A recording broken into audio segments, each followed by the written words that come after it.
Yeah. What's up, all you hitchhikers? Welcome back to another episode of The Strange Road. I'm your host, Mikey. As always, the bro host, Bub.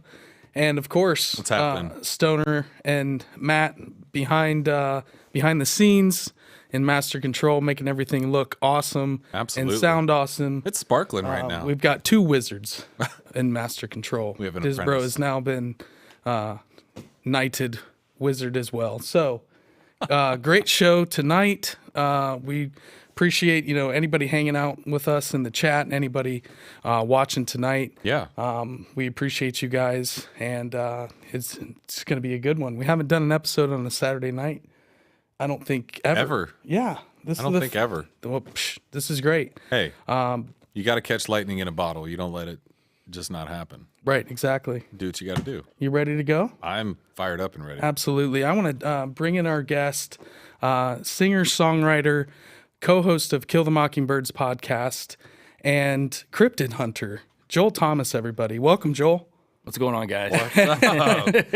Dude, so awesome to have you. Yeah, I appreciate it. Very Appreciate it. stoked. I'm actually really jacked to be on here because one of my good buddies who I do a podcast with called Floating Mushroom, Justin from Cryptids of the Corn, and Yeah. Jay were here. So, and they're actually in the chat right now. Of course they running are. his mouth. Fellas, But yeah, Good guys. I heard Good about you guys from him, and then you guys had reached out, and it all worked out together. I mean, we're all in Ohio, with that, Right. so it wasn't too bad, So yeah. And how Yeah. wild how we're kind of spread out, For across sure, yeah. Cincy to Columbus Cincy, up to Ada.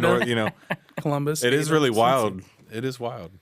Dude, awesome. Yeah, short drive right from Cincinnati, but you grew up in Georgia. You said most of your life you Yeah. lived in Georgia and kind of mountainous areas and the hills. Yeah, I did. I grew up all over, really.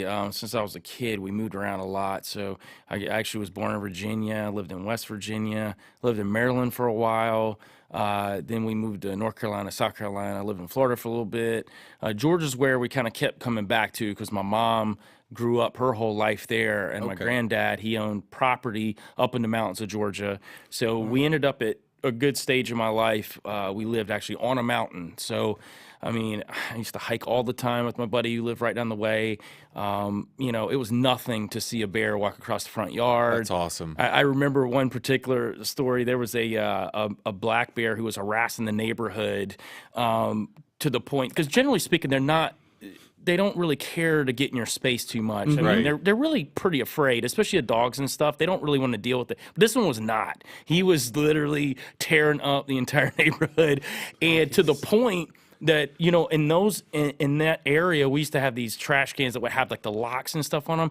He was ripping them off, man, with his claws. I remember my mom came outside with a 38 and shot it up in the air at him. He was probably 10 feet away from her. He just raised up on two legs and like growled at her and then moseyed off. So, yeah, they had to have the game wardens come and literally transport him out of there. Nope. And move him to another place. Jeez, So I thought you were going to say it was I thought there was a bear down in that area that used to walk on its back legs like that everybody knew, and somebody shot it. It was on like Monsters Among Us or something, right? I think I might have heard of that story. Yeah, it was like it had a nickname and everything. Like it's crazy, but Well, if they get That's fed a wild. couple times, they're going to lose that fear, Oh, absolutely. If they're digging it's in- trash food. Yeah. They love it. Yeah. what about Cocaine Bear? Oh my God, I haven't Have you seen seen the it yet. previews The for that? previews are pretty wild. Have you seen that? I want to based see on a it. based on a true story. It got good ratings. I was looking at it. It's I'm supposed to be sure. funny. Yeah, It was Leota's last movie, though, right? Wasn't it? Was it really? I think I so. think it's Leota's last movie. Get outta here. And that's kind of one of the reasons I want to see it too, because I love Ray Liotta. That's so. enough who right doesn't? there. Yeah. That's Ray enough Liotta's right a there. legend. To be Absolute for legend. that to be his last movie, especially after doing Blow with Johnny Depp and being in Goodfellas and Yep. just his entire background of movies, to be like that's the capstone. He's the man. Oh my God, I love him in Blow as his dad. They do that little cheers all the God, time. man, It's that like, movie I've seen so many times. And I remember when it came out on and this is when Blu-ray first came out. I was Right. like, I gotta get it. Yeah. And I can't even tell you how many times I watched that movie. That Oh, movie it's is so just good. a classic. It's so good. It is. I mean, anytime it pops up, I'm just like, once every at least 4 or 5 years. I'll have to pop that on. Oh, It's like Scarface. You got to watch Yeah, it. Like, yeah. Scarface. All those movies hold up too. Yeah. Yeah, but Ray Liotta's dead. Are you happy, George? It's nice to have nice things. He's looking at like 5 different like luxury cars and a mansion, and his wife's like 80 pounds. Pee Wee Herman in that. Paul Rubens. Wow, this episode just went like East Palestine off the rails. Sorry, man. Got into some Ray Liotta. Yeah, we just went on a way sidetrack. I love it. yeah, I'm gonna Cocaine be. Bear. It started from the Yeah, Cocaine I'm gonna Bear. be like DeWine and take a little baby sip and be like, "It's all good, guys. I promise." Yeah. Oh my gosh. He's crunching the capsule inside his mouth. Oh my god. Hey, we got Stoner's dad. Welcome, Stoner's dad. Stoner's dad's great. Born Not to Run, Cryptids of the Corn. Yeah, awesome seeing all you guys. Absolutely. Now I know, Joel, your music's we've been blasting through your catalog, watching some of your videos, and I would love to. Our background is kind of how we formed as a crew and a team over the years is shooting concerts and festivals. So Yeah. music's a huge part of everything that we do. Yeah. And it kind of go off a little bit of from the paranormal, cryptids, or whether it's ancient civilization stuff. I'd like to talk to you about the solo career, for Van sure. Tesla music, Yeah. and kind of how you got started with what you're doing now with your Yeah, for sure. projects. Yeah, I've been doing music for a long time, over 20 years. So I've done music since I was a kid. Started out playing piano when I was younger. My mom she's a musician. She plays piano, plays guitar, sings. She used to be choir director at the church, like all kind of stuff growing up, right? Yeah. She always wanted me involved in music. Cool. That was important for her, Yeah. for me to do for her, right? Yeah. So, and it wasn't I didn't enjoy it because I love music. So I got to high school though, and she gave me an ultimatum. She's like, either you keep playing piano or you can go into chorus. And I was like, I think I'd rather sing than keep playing piano. So I ended up doing that. I won some awards and stuff like that. Nice. It's some of the school events and stuff like that. So Sure. did that. Was big into acting. Actually got an acting scholarship too. So when I went to college, that and basketball. So I was kind of involved in a lot of stuff going through Very school. cool. Yeah. Yeah. And then went to school and just decided to like party everything away. So it was my first time really getting out of the scope of Oh, yeah. my family because they were pretty strict growing up. My dad was a preacher, so it was kind of a different environment. And so I get out on my own, kind of just wild out. Came back after a year.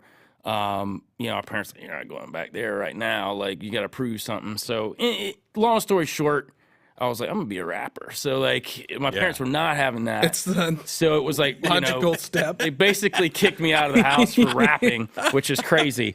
Side note, though, they actually love what I do now.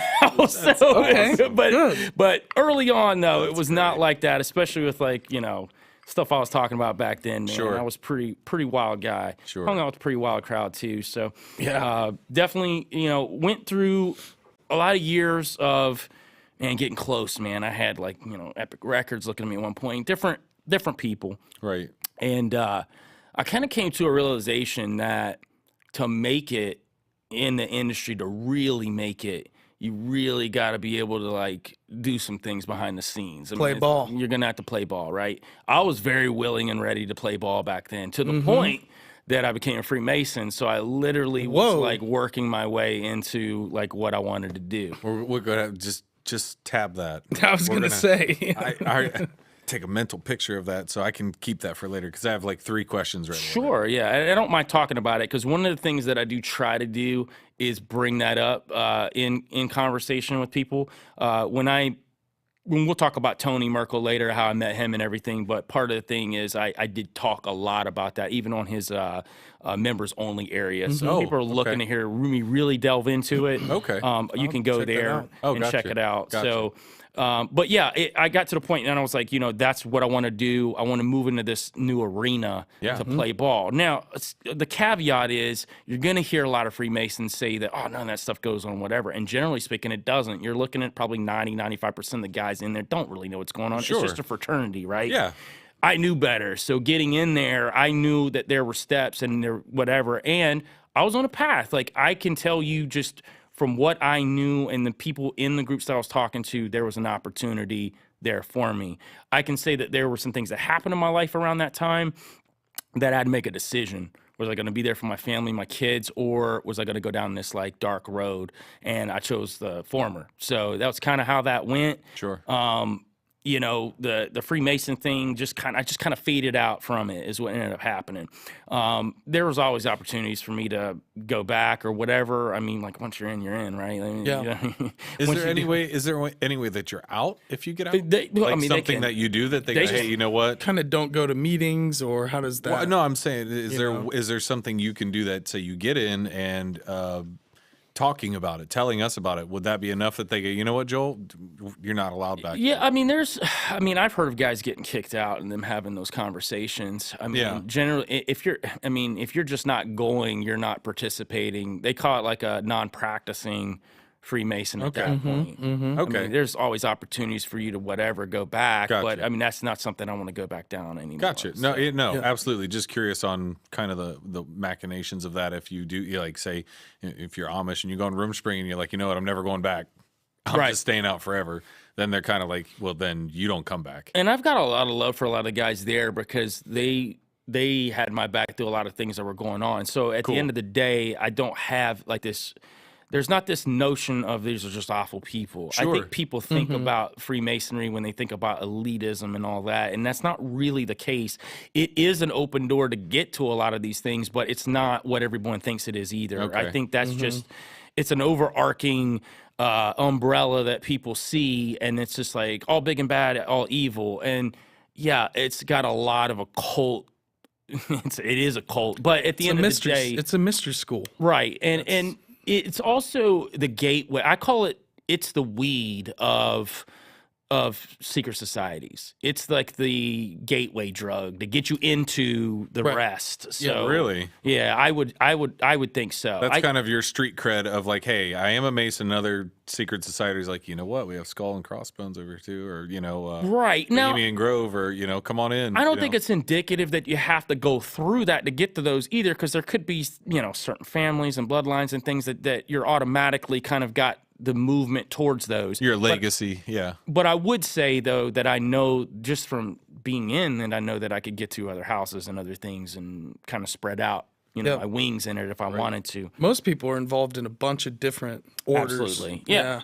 Yeah, for sure. So, and that was, I saw, especially I would say in the early, like 2010, 2011, maybe 09, 08, when the big Illuminati splurge came through music, especially hip hop, right? You had like Jay-Z, Beyonce, you had Rihanna, Kanye, all these guys showcasing the symbolism and all that. Oh, and most Rihanna at the Super Bowl this year, even. Oh, absolutely. Well, yeah, if you notice, even during that, I mean, she threw up the eye during the commercial break, and the belt, right?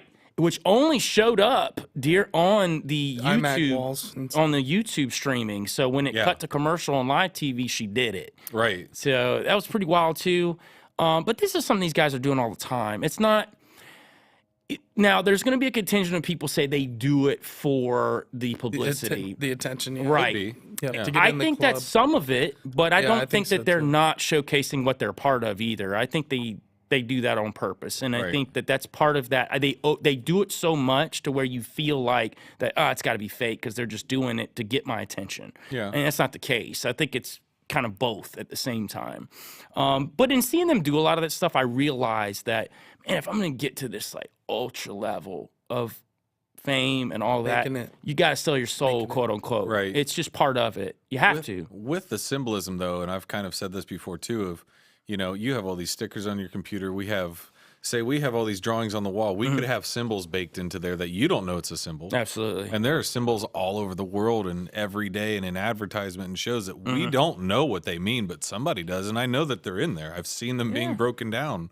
We know they've been cataloged and documented. Like, this is a legit, symbol of this meaning. And I don't really need to go into them, but, when people are like, you're crazy, it's like, no, I'm not. Right. Like, it's a very easy medium to use. Television, obviously, I mean, that reaches everyone. It's called programming for a reason. Right. So, they bake these sigils and these symbolisms into your psyche. Yeah. So you become desensitized to it. So when it's shown in a more profound way, you're not as scared of them, right? It's kind of like the UFO stuff right now. The more they keep pumping it out there, the more they make you okay with the idea. So when they do showcase whatever they're going to showcase, you're going to be okay with it. It's a soft rollout at first.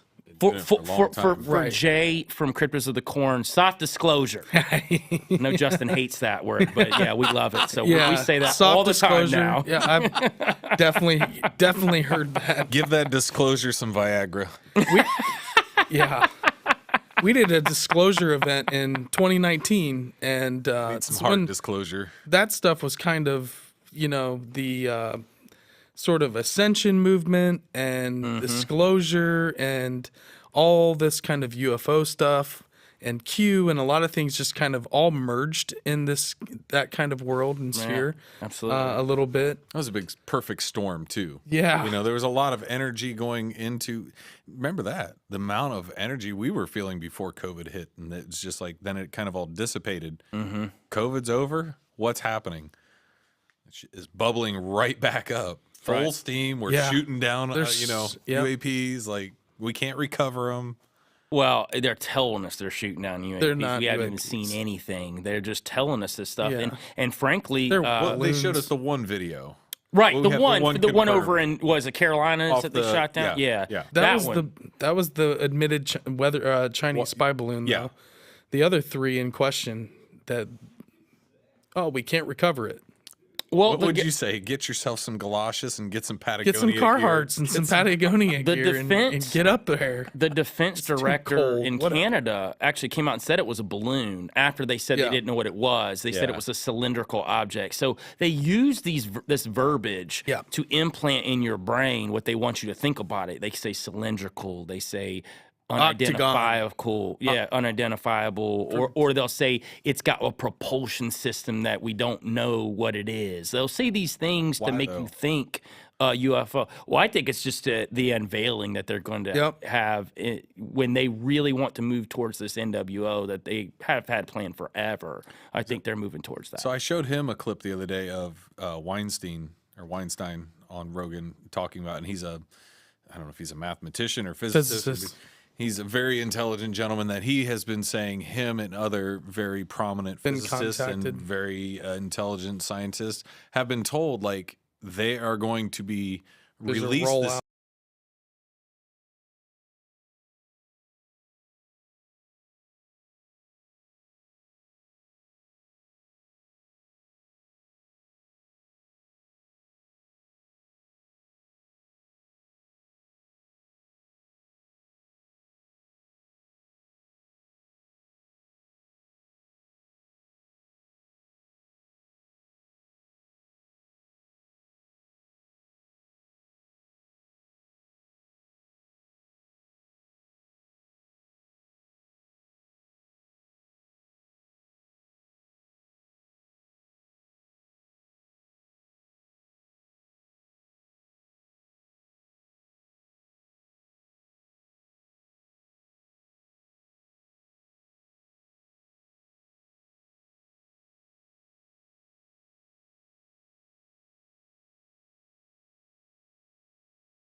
line shit that they did. Yeah, Did and you see that? it's really wild, man.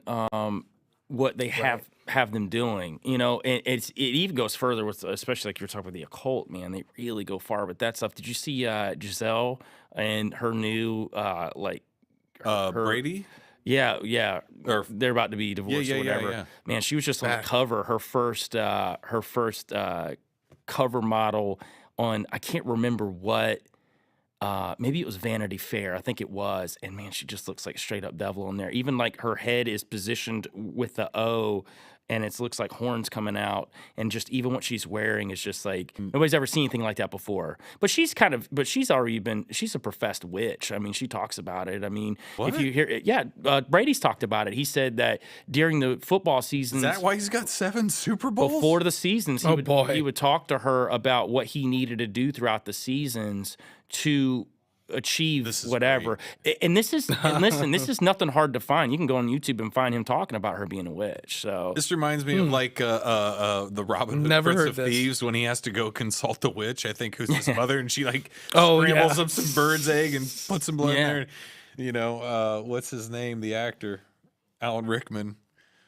He's just always like consulting her. Like that's what that makes me think of. Like Tom has this like, you know, granny witch predict the Super Bowls for him. That's too crazy. I've never heard that. That's awesome. It's pretty wild.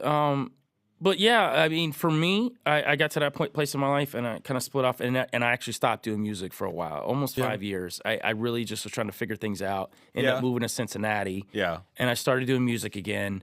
But really around 2020, I had been doing some music with Quan, and he and I were close because his father and I had done music ages ago together. So I knew like him because of his dad. That's how we connected. Gotcha. And we started doing music, but we had this idea of Van Tesla, and really where the name comes from is Van Gogh and Nikola Tesla. So we always felt like they were these artists in their own way that were underappreciated until after they died. I didn't know who Tesla was until I watched the movie The Prestige. Yeah.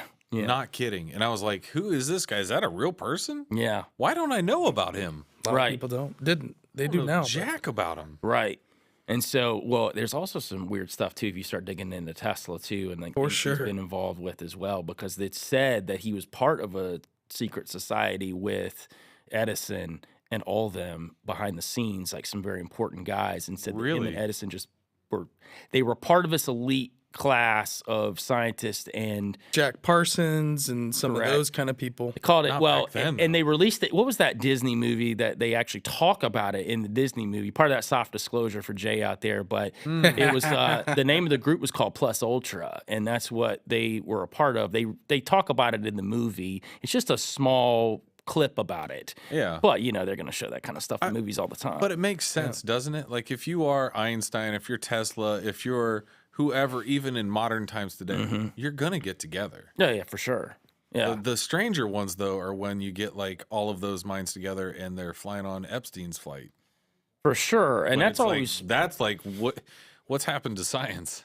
yeah, and I think too, I mean, you want to talk about what's happened to science, go look at CERN. I mean, like really, I mean, you got, you know, what are these rituals going on down there? And you're saying it's, you know, just a bunch of nerds having fun. Like, Right. I mean, I've literally heard them say that, like, oh, they're just making jokes and laughing it up. I'm like, in a bunch of hoods, like, quote unquote, fake sacrificing somebody. Like, come on, man. Like, Yeah, this is the effigies.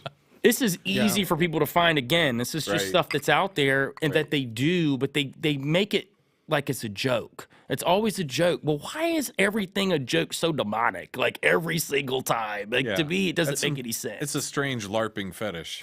It is. And, you know, to, you know, the point of some people, maybe it is. I highly doubt it, especially with a lot of things I've seen behind the scenes. And to that point, too, with the occult, especially when I was involved in like Freemasonry and I was trying to tap into the occult, like that's when I really had like my first, like really like met entities, talked to entities and these type Okay. of things. I know this stuff exists. Yeah. It's funny. My dad was a preacher, but before that, he was involved in like Satan worship. So he was like a, you know, not quite a Satanist yet, but he was working his way into it. And he told me about a lot of this stuff, you know, and then I decided I want to go out and try it on my own. It does exist. Like these things will talk to you and they will offer to help. And Wait, what? yeah, absolutely. It's kind of like certain commands I shouldn't know on my laptop because I can nuke my whole hard drive. Can you, without giving me those examples of how to do it, talk about that a little bit? As far as, if you don't want to, I understand, but like how? It really, I got connected with some people that knew what they were doing in that world. And that's what you want to do, right? You want to try to connect into that. And then a lot of it was really the new age, man. Like as far as like chakras and moving more into like meditations, but using it in a form where you're trying to connect these entities, because that's really what it does. It opens up these doorways. And a lot of people don't know that too when they're doing a lot of this stuff. It's actually open up these doorways into this connection to these entities. So you mean same with like maybe Kundalini in that, as far as that kind of yoga? Absolutely. Is that what that's doing as well? Okay. Sorry, Mike. Yeah, you're vibrating yourself at a high level. It's 100%, opening yourself up to. You could definitely, there's.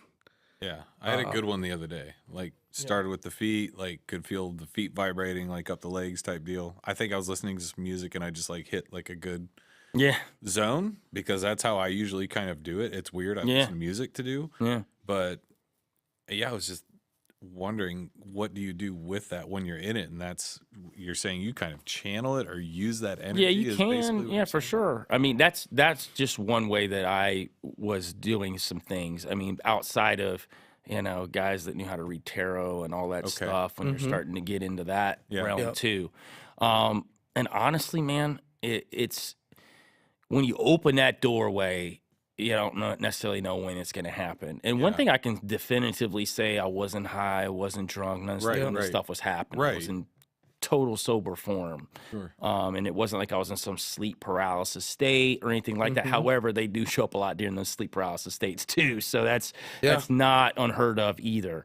But for me, going down that road and seeing those things and trying to tap into that energy to harness into what I wanted to create life for myself. I wanted to move into this like life of fame and fortune and all this stuff.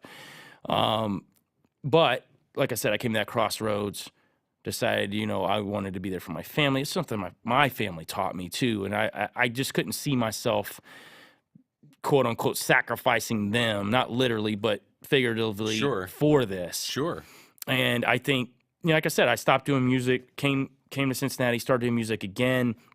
But like I said, 2020 hit. We came up with this idea of Van Tesla.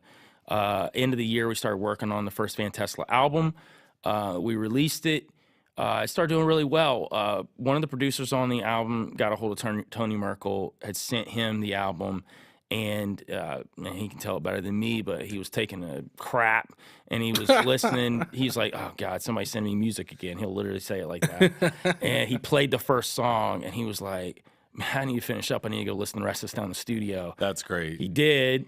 He contacted me and was like, look, man, I really love your music. Can I use it on? Because he was doing like one of those off the radar radio shows too at the time with the confessionals. So I let him play like some of the music, and we talked, and he wanted me to come out to Philly and do a show with him. Ended up going out to Philly doing a show. That's where I broke down some of the Freemason stuff. Again, I will only go so far, even with him. Like, I'm not going to talk about a lot of things because, one, I'm just not trying to get a lot of heat on me or my family or anything like that. So there's some things I'll talk about that are, very surface level, and I can at least like touch about kind of what goes on. But talked to him, talked about some of my paranormal experiences, one of my big UFO experiences I had in my life too. So we talked about that stuff, and then I left, and it got really cool. And then he was getting ready to go on Expedition Dogman to go hunt this Dogman down. And he hit me up. He's like, man, I don't know if you're really into cryptids or whatever. And I'm like, he's like, I know you're against deep state and all that stuff. And I was like, dude, I grew up in the mountains. Like, I'm all about cryptids and all about the paranormal. That's awesome. He was like, yeah, man. He's like, one question, you got artillery? And I was like, dude, I don't talk about deep state the way I do without it. So yeah, for sure. So he's like, good, because we're going to need that on this trip. So went down on the trip with Ward. He does a lot of stuff with Dark Holler. Christian Roper. He's been on a lot of treasure hunting shows and stuff.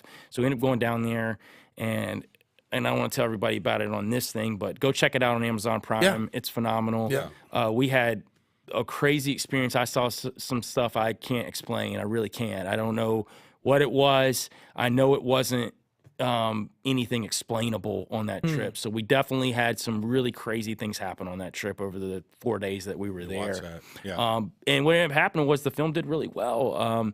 And we ended up building a team, which it's bigger now. But we go and hunt cryptids. The last one we did was we went out to Utah, out by Skinwalker Ranch, and we went hunting down skinwalkers. We had some really, really wild stuff happen there. We caught a lot of stuff on camera too for people. So it's on the editing floor. It's really close to coming out. Cool. It'll be on Amazon Prime, Tubi, all that stuff, streaming as well. We're also getting ready to go on a third trip, which is going to be out in Washington State. And if anybody knows who Wes Germer is from Sasquatch Chronicles, he has a story where he met the Bigfoot that dropped down and started walking like a spider. So we're actually going to go out where Wes is with Wes, and we're going to go out in the woods and hunt down this spider crawling Bigfoot. Talk about this spider Bigfoot. I haven't never heard heard about of this that. one. So this is something Wow. that's relatively, I wouldn't say new, because Wes was kind of the first one to come out with the story. And I don't want to tell Wes the story. He does it better than anybody else. But he does talk about when he and his brother met these trio of Bigfoot out in the woods. This one was kind of doing this bluff charge on the car that they were in. And after the other two had kind of scurried off, it dropped down in what they would call the spider position on all of its fingers and toes, and dropped down in this weird like spider, and then scurried off kind of like a spider. But since that story, he's not the only one that's had that story. There's another lady in that area that had a similar story that it happened to. Also, Tony just did a show with a guy. He was an ex police officer. He saw one as well. It was a combination of Dogman and Bigfoot that were trying to attack them, and one of them dropped down in the spider position. So my personal thoughts on this is, I think maybe they all can do that. I think this is how they quote unquote disappear. I was gonna say. So yep. I think that quantum Bigfoot, I love that theory, and I do think that they can slip in and out interdimensionally too. Yep. But I do think Or like cloak. that one of the quickest ways that they could get out of line of sight is to drop down quickly into the spider position. Also, if their footprints disappear, wouldn't that be an easy way too? If they dropped down in the spider position, got on their fingers and toes, and scurried off. Well, you'd have to start looking at the tracks. You'd have to look at the tracks and Right. see, can you correlate? Are there... And how hard would it be to see that if they could move lightly like that too? You might not be able to catch it as easily as a big foot that's jumping. Yep. Probably, but there'd still be, if they're leaving a foot imprint, let's say Right. if it's the ground soft enough to leave a Fingers. foot imprint, their fingertips with I their don't weight disagree would- with you, but here's it'd the be hard to question. track. Would you even be looking for that if you're looking for feet prints? Well, that's what I'm saying now. They'd that be would like be a more new, holes in the ground. That'd be a than- new thing to start looking at. Yeah. If you do hit a set of tracks and you go, Right. now let's go to the next troubleshooting line of let's look for fingertip and toe imprints. Right. Yeah, for sure. I mean, it might be a tough one to catch, but it's something to at least keep your eyes out for. Because Yeah. I would not even thought of that. Wow. So you got hooked up with Wes's name? Wes Germer Yeah. from Sasquatch Chronicles. Yeah, that show's awesome. So he and Tony are really tight. They're good friends. And, Wes doesn't do a whole lot outside of his show. He's got his own world that he's built. And, he's a private guy, but he did want to do the show do this documentary with Tony and us. That's cool. And it's gonna be really cool. I was supposed to be flying out tomorrow for it, but the weather's so bad in Washington State right now. We had to move the trip. So Well, count yourself lucky then to Yeah. not be traveling in it, that you didn't get out there and then get caught in it. Yeah. That would suck. it would have been awful, and there was going to be a lot of black ice, and we couldn't even get out into the woods. And if we Right. did, what if we got trapped out there? no, that would suck it's, too. It's Yeah. better to wait. What's the working title of that project right now? Do you guys have We don't have one yet. Yeah, we're right now? We've got an some stuff expedition. floating around, yeah, for sure, for sure. We do have we do have an actual title for the Skinwalker film. It's Yeah. called The Shape of Shadows. So cool. that's going to be the name of that. So the Skinwalker film, you went out, To Skinwalker Ranch. So you were at Skinwalker Ranch. So we were actually at a ranch that butts up next to Skinwalker Okay, Ranch. So okay. we're on that property. Uinta Basin. Yep, we were region. right in the Uinta Basin area. There's a property that there's a guy that believes in all this stuff, has seen so much of that stuff. He bought the property Sure. next to Skinwalker Ranch, because that's the one thing people get it twisted. They think that everything just happens on Skinwalker Ranch. It's that whole area. It's the whole basin. It's Yeah. wild. Yeah. And this is really funny. The guy that bought it, the reason why he bought it, the previous owner, was outside and it was getting dark one night and 3 dogmen jumped over a fence and started coming at him, and he was shooting his gun at them, and it was just going through them. Again, those And- bulletproof dogmen stories out there. Yeah, he literally that a sold the ranch the next day after that. Dude, Skinwalker Ranch, ever since I've heard of it and it crossed my ears, Years ago, George Knapp. I perk up like a wild dingo when I hear it, because I'm like, I think that's one of the places that if there is something wild going on, it's got everything to have that wildness going on, It's right? got Like, everything. yeah. It's like Close Encounters of the Third Kind setting. If you could move Devil's Tower to there, Yeah. right? Because there's so many stories of.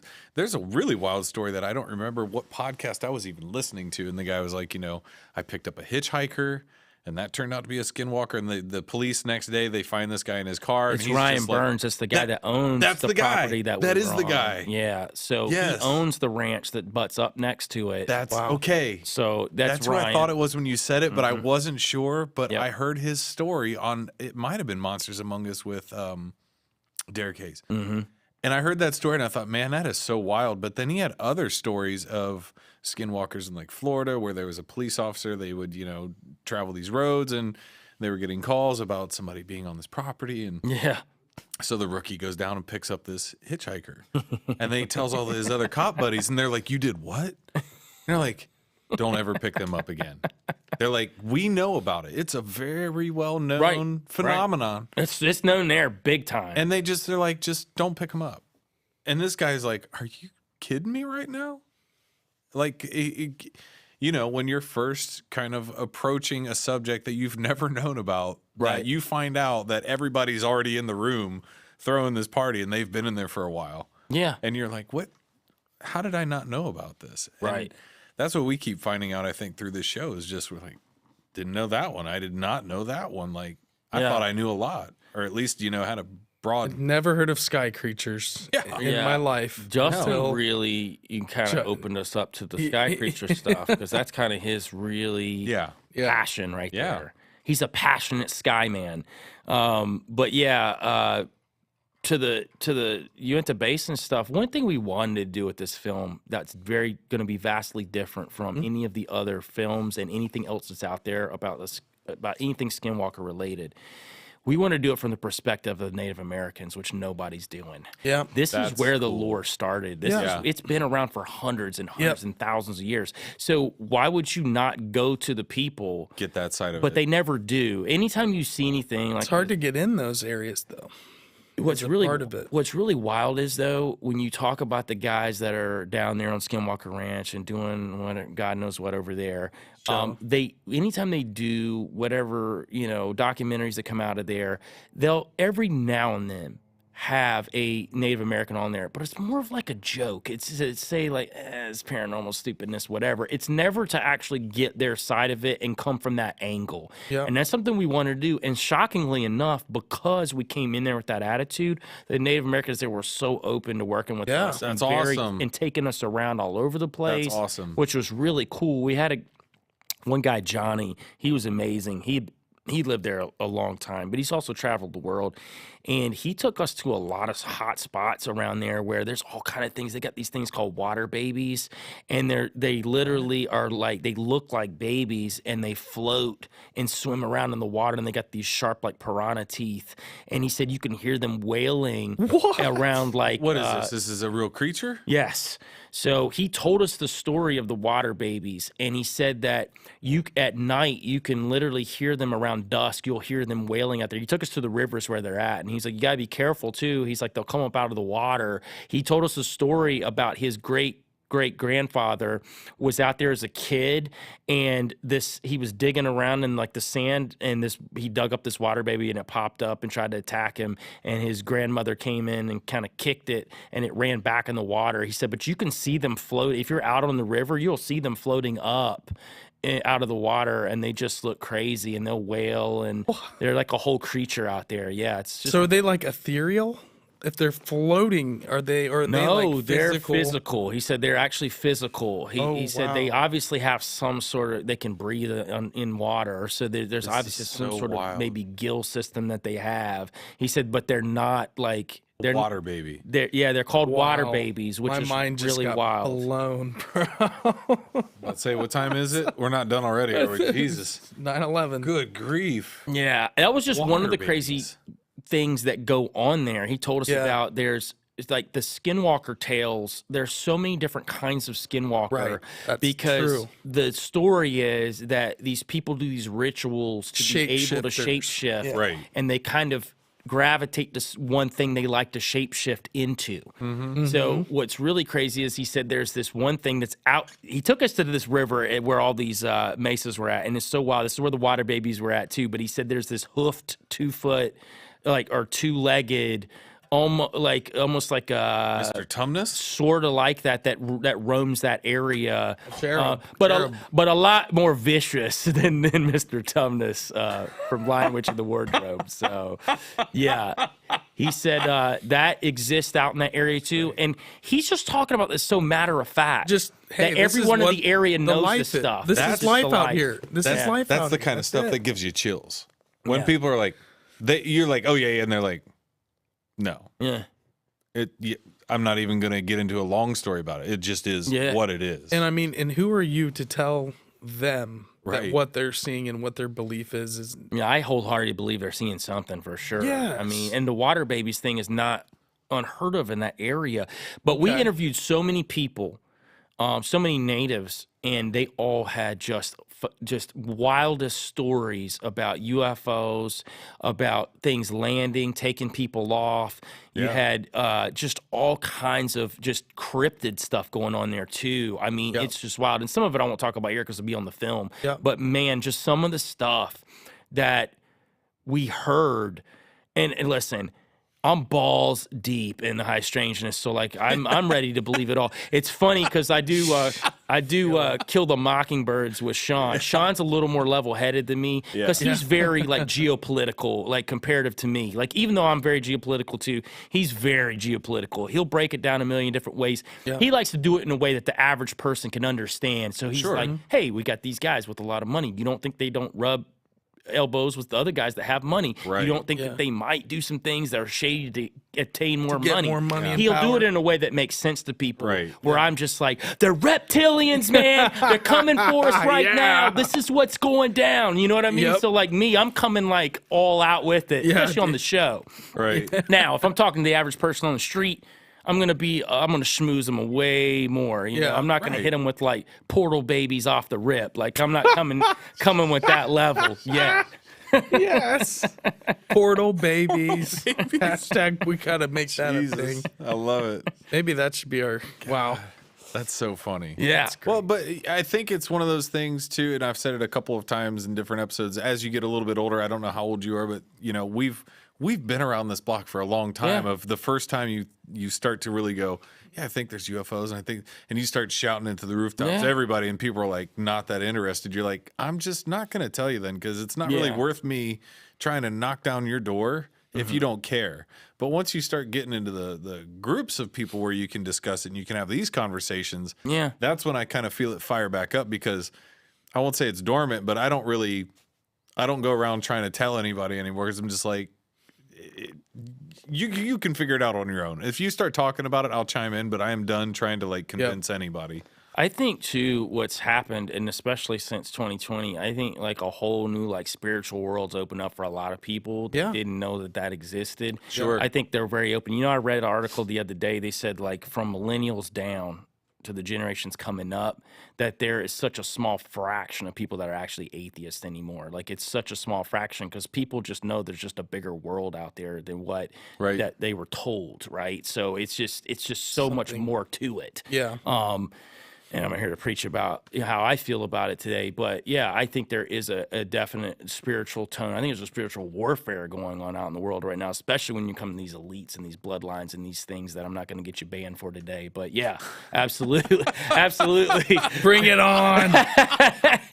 The wiki's calling. Let's go. Well, hey, dude, I'm not gonna ever hold back your speech. I mean, feel free to. No, but I'm also respectful too, and I feel like one thing I do want to do. We don't get into that world a whole lot. Right. I mean, a lot of those things, I just got really burnt out on it. Yeah. Like my spirit just got fried out on just the darkness that you start uncovering. Like, Right. you know, like you talk about the bloodlines and some of these. Right. And that's when, you know, you do start to, and then, you know, Q just kind of ruined a lot of things for me. And, you know, some of the, which I think are things are PSYOPs. You know, we talked about Tartaria and Flat Earth and some of those things. My opinions on those things and haven't been like super public, but, you know, with Tartaria, it's like, come to Ohio. I'll show you a real lost civilization. Yeah. It doesn't have to be something. Is it fun? Yes. It's super fun to think about. It's just that there's so much more evidence for lost civilizations that we're talking way back. It's unbelievable. We're not talking a couple thousand. We're talking millions. Right, and that's the thing too. You have to like lock into.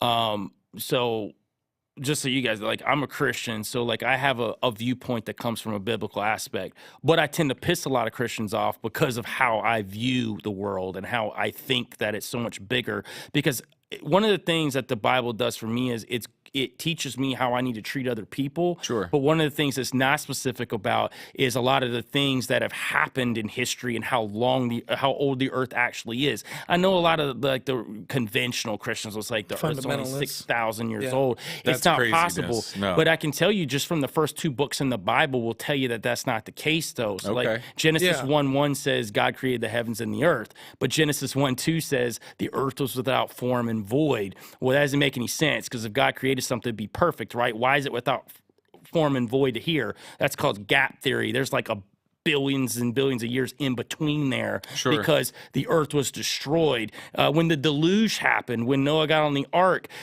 God told him that he would never destroy the earth by water again. Again is the key word there. It didn't mean that he hadn't done it before, or there were things that happened before, like Atlantis didn't exist before. Right. People talk about Adam being the first man. Well, Adam was like the first created in God's image. That had nothing to do with what was before all that, though. There was all kind of things going on before that, though. I believe there was angel civilizations that were going on all over the planets at that time, though. I think there were angel wars going on that time. I think it was a different time period, right? Even after Adam came along, and when you start getting into the very first secret society, the Brotherhood of the Snake, and you talk about Cain's bloodline and the Nephilim that came out of that bloodline, when you start getting into that stuff, the fallen angels were very, very intricate in their design and how they did it. I don't think that the alien theories are far off from what the fallen angel theories are. I think they kind of mesh together, and I think maybe people view them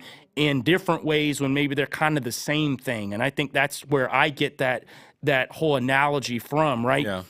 You start talking about like the Anunnaki and you start getting into those theories too.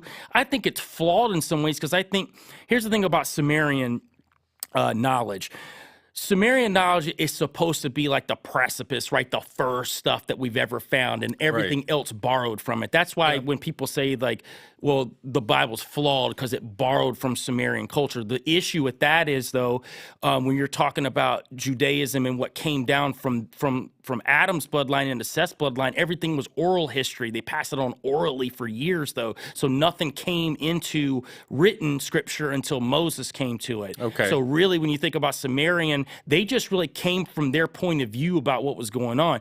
If you think about fallen angels, or hell, man, in Psalm 82:1, it says Elohim judged the Elohim. You know what that means? It means that God judged the gods. So literally the Bible says there's other gods. It wasn't just like there was just... It's the stories of the demigods. Correct. You've got all this stuff. Jupiter, these are these fallen angels. These are these ones that left, that created these civilizations and helped manufacture a lot of the stuff going on that's happened. Why do you think we've seen so many fast advancements throughout time. It's because these fallen angels with their technology got integrated in with people and made it happen. I mean, look at Roswell, man. Like, we had such a huge spike of technology after that incident that's verifiable. You know, around that time, The atomic bomb testing. that too. You talk about during that like 1940s to 1950s part, you're talking about what was going on there too. You had the Nazis and everything else going on. So there was a ton of technology coming out of there too. The bell. Yeah. the Nazi Right. bell. And man, how many stories have we heard about, you know, aliens being in contact with the Nazis and creating stuff with the Nazis too, Yeah. them The trying Vril- to get to Antarctica, all Vril that stuff. Society. Correct. I still think they got to Antarctica. Well, I mean, and set the- up pretty Absolutely. successfully down there. The part of the SS that was kind of like the occult aspect, they were going to Nepal. They Right, were going right. on trips all over the world looking for artifacts. I mean, Absolutely. Indiana Jones, you know, covers it in a Hollywood way, but they really were doing that. And they were looking for this superhuman race that was living in the Himalayan mountains, way up in the mountains of Tibet, visiting these monasteries, Yep. going down into these caves. You know, and a lot of that stuff stems from Madame Blavatsky, and we've talked about Charles Ledbetter and our friend VJ in southern India, where he's from, speaks Tamil, which is the oldest language in the world, the oldest spoken language. Yeah. That and Sanskrit, and they have one of the earliest brotherhood organizations. Madame Blavatsky lived in India for many, many years, Right. studying. A lot of her works came out of that. But you look at what she did with the Theosophists, man, and how Yeah. she bled it. Do you know that it bled all the way into the UN? So what they run at the UN came from her. They have this whole occult angle with the UN that came all the way from her teachings. So it's really wild when you think about it. That do you know that? And this is wild too. Lucifer printing was what bled out of the Theosophists, and it actually is what became the UN's form of propaganda that they push out now. This is verifiable in Wikipedia at that. This is not something you have to dig that hard Really? to find. Yes. So it's really wild, though, when you think about this whole, like, why is it always this Lucifer thing? Why is it always this Luciferian angels, angle the that fallen angel. Correct. And that's my take on it. And I think that these religions, I think all these gods existed. I think people saw them. I think they connected with them. I think they created life with them. I think that's part of that what a lot of the ancient alien guys think, the DNA splicing, all that. You got to understand something. If you got a guy that like created everything, right? They watched him do it, right? They're not going to be able to do it like he does it. Right. They're going to mimic it as best they can. They're going to create shit. That's just what they do. Right. They're going to try to copy what they can, because they ultimately, their goal is to win. They know they're not going to, but that's their goal, and they want to take as many of us out with them. So it's part of it. And here's the weird thing. As much as me being a Christian, though, I hate the church, man. I hate how it's been infiltrated and how they just suck people's dollars away. You know, I just listened to the Pope the other day say that you can't connect with God without us. Literally says this on like stage. They're This the was just medium the other day. for your connection. We are the medium. He Yeah. said it was harmful to think otherwise. So when my wife and Well, I got that's they married, used to pay people for prayers. Right. It was pay for play. yeah. Right. When we You got know, married, my mom really earliest wanted us to rackets. have a Catholic wedding. Yeah. And I was like, we're not gonna. And finally, I was like, okay, fine. You know, we'll have a Catholic priest do the wedding. She said, but you're getting married outside. And I said, God can't see me outside. Yeah. We don't need a Catholic priest. Well, and that's so true, though. I was mind blown. Yeah, it really is like but the church was infiltrated a long time ago. Really at the Roman Catholic, that was when it really kicked off. Way long time And ago. what they did was they had a really smart, and these Luciferians had a really masterful plan. They infiltrate the church, right? They take all the supernatural out of it. That aspect of getting to God, all Right. the weird stuff, the Well, Nephilim. that's the missing years of Jesus. too. Correct. Then on the flip side, they make it super attractive to want to be a part of the occult, because now you can get in contact with these entities. You can see these powers, these things that really God never wanted us to be away from in the first place, but they've separated both ends of it to make you to get Dark access and to evil. it. You need to go to this dark side. Yep. But if you go over here, you're just giving us your money and we're still, siphoning off Right. your energy. Right. But I like create that. this light and dark dichotomy. I like what you're saying though too, and I say it, and I know it probably offends people, but I'm like, the Pope's just a guy. He literally is. That's it. Just a guy. I could be the Pope. Anybody could be the Pope. Literally anybody could be the Pope. I'm not joking. If you want to go do it, I guarantee you can figure out how to do Become a it. priest and work Go your be way the up. Pope. And Better link up with them Jesuits. I was gonna say he's the first Jesuit. But what I'm saying, Jesuit, he's not the Black He Pope. didn't jump down off a cloud. He wasn't sent down here by a lightning bolt. Absolutely. He changed his coat one day, and now he's the Pope, and he wears the hat, and he's the Pope. And great. Yeah, we grew up Catholic. Yeah, and they're just, and the thing about the Pope is too. I mean, he's just the puppet. I mean, if you really look at it, you've got the Right. Black Pope and the Gray Pope. You've got The black nobility. Arturo Sosa. All I don't those even guys. know, but what is all this? I don't know if we have enough time for all those. How many avenues of popes are there? So you've got really three different popes. You've got your white pope, the one that you always see, is the Okay. figurehead, right? But he's the first Jesuit, which is really crazy. 'Cause Yeah. the Jesuit order is really the one that does all this weird stuff, right? They're the ones that run like the Lucifer telescope out in Arizona. They're doing all that stuff. So you got the Jesuits they're kind of like that, like dark side of the Catholic Church, the ones that are running They've around always been doing the esoteric they're side the of they're the movers and shakers, right?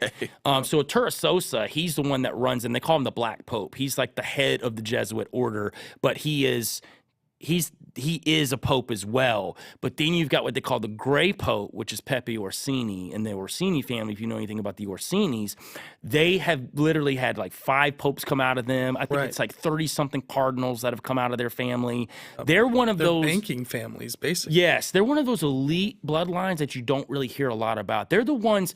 I always That's say the that. ones you never hear about. Right. The actual elite bloodlines. You Not the don't- Rothschilds. It's No. those guys. And- You don't know their name. They're like and the JV Rothschilds, team. Yeah. the Rothschilds and the Rockefellers, I do consider elites, but what they were created to do, Yeah, they were they like were the created JV to be the front men to take the heat. Yeah. So they're part of that group, but they're like, look, you guys are just going to be there to be The the human figureheads to shield. take the heat, Yeah. so people can have somebody to point fingers to. The other ones, you'll never know their names. They don't have social security numbers.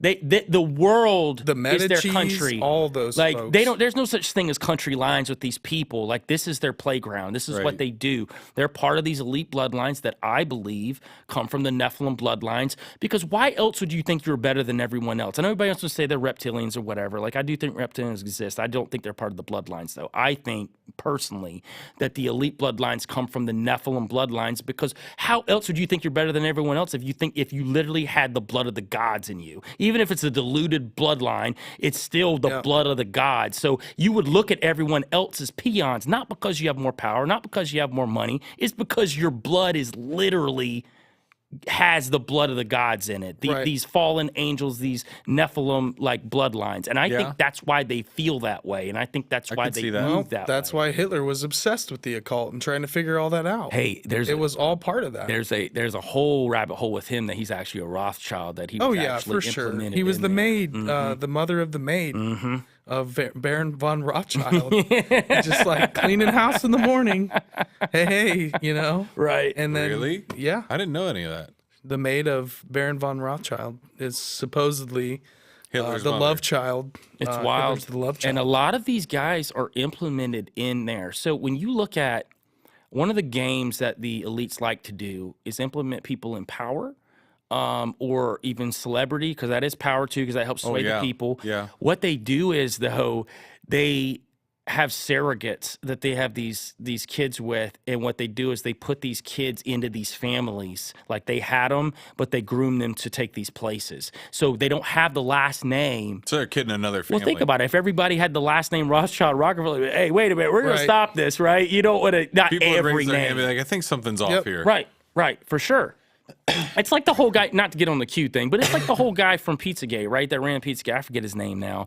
The guy that ran the pizza shop in. Elephantis. There you go, James Elephantis. Elephantis. But there was a whole thing about him being one of the Rothschilds too, that it tracked all the way back to like the early 1900s, and he was a bastard child, and basically he was set to eventually his bloodline was going to do this whole thing. Yeah. So, Man, if they're that meticulous all the way through the years that they really do people, that's the thing it's like, it's hard to give them that much credit, but are they really thinking that long game ahead? Well, think about it. If you have entities that are helping you do that, they've got they're able to see things on a whole different scope. I was about to say, if you're thinking they are doing if you're playing a game like that, you've been playing that game longer than any of us are even aware of it. Mm-hmm. How do we even strategize what they're doing if that's happening? Right. We can't even.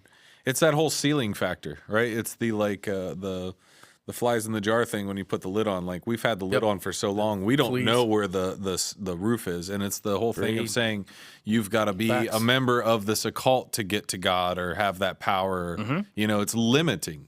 Yeah. It's kind of like Hollow Sky was talking about with the Black Pyramid and whether or not the pyramids are like conscious suppression devices. Yeah, they're sending out like signals that are suppressing our consciousness. Right, because keep us in that jar. We can only jump this high. I'm never going to try to be any more than that because I don't think it's possible. Right. And I know that phenomenon just because the first time I actually went to college, I did what you did. My mom would ask me, "How's college?" And I was like, "It's great." And then I got home and she looked at my grades and she said, "You didn't do very well." And I said, "Well, you never asked me how I was doing at college. You just said, are you having fun?" And I was like, "It was the best year of my life." Having a great time. But just that whole kind of phenomenon of, not knowing what you can accomplish. Right. And once I actually graduate and got out, I was like, I can do that. You got to make a lot of mistakes when you're young, dude. Yeah. Like, you got to allow yourself to do that too. One thing I wanted to do with my kids as they got older was allow them to make mistakes. Oh, you're going to fall. And my family, they did their best. I think it's funny now how different they are than back when I was a kid, right? I don't blame them for anything like that. In some ways, though, I wanted to take what they did, but also do something different with my kids, too, where it's like, you know what? Fine-tune. Listen, and I tell my kids all the time, find your own path. Like, I'm not going to tell you. You come to me for advice, I'll tell you. If I don't agree with something that you're doing, I'll tell you. But that doesn't mean that you can't go out there and screw up, because that's the only way you learn, too, sometimes, is screwing up.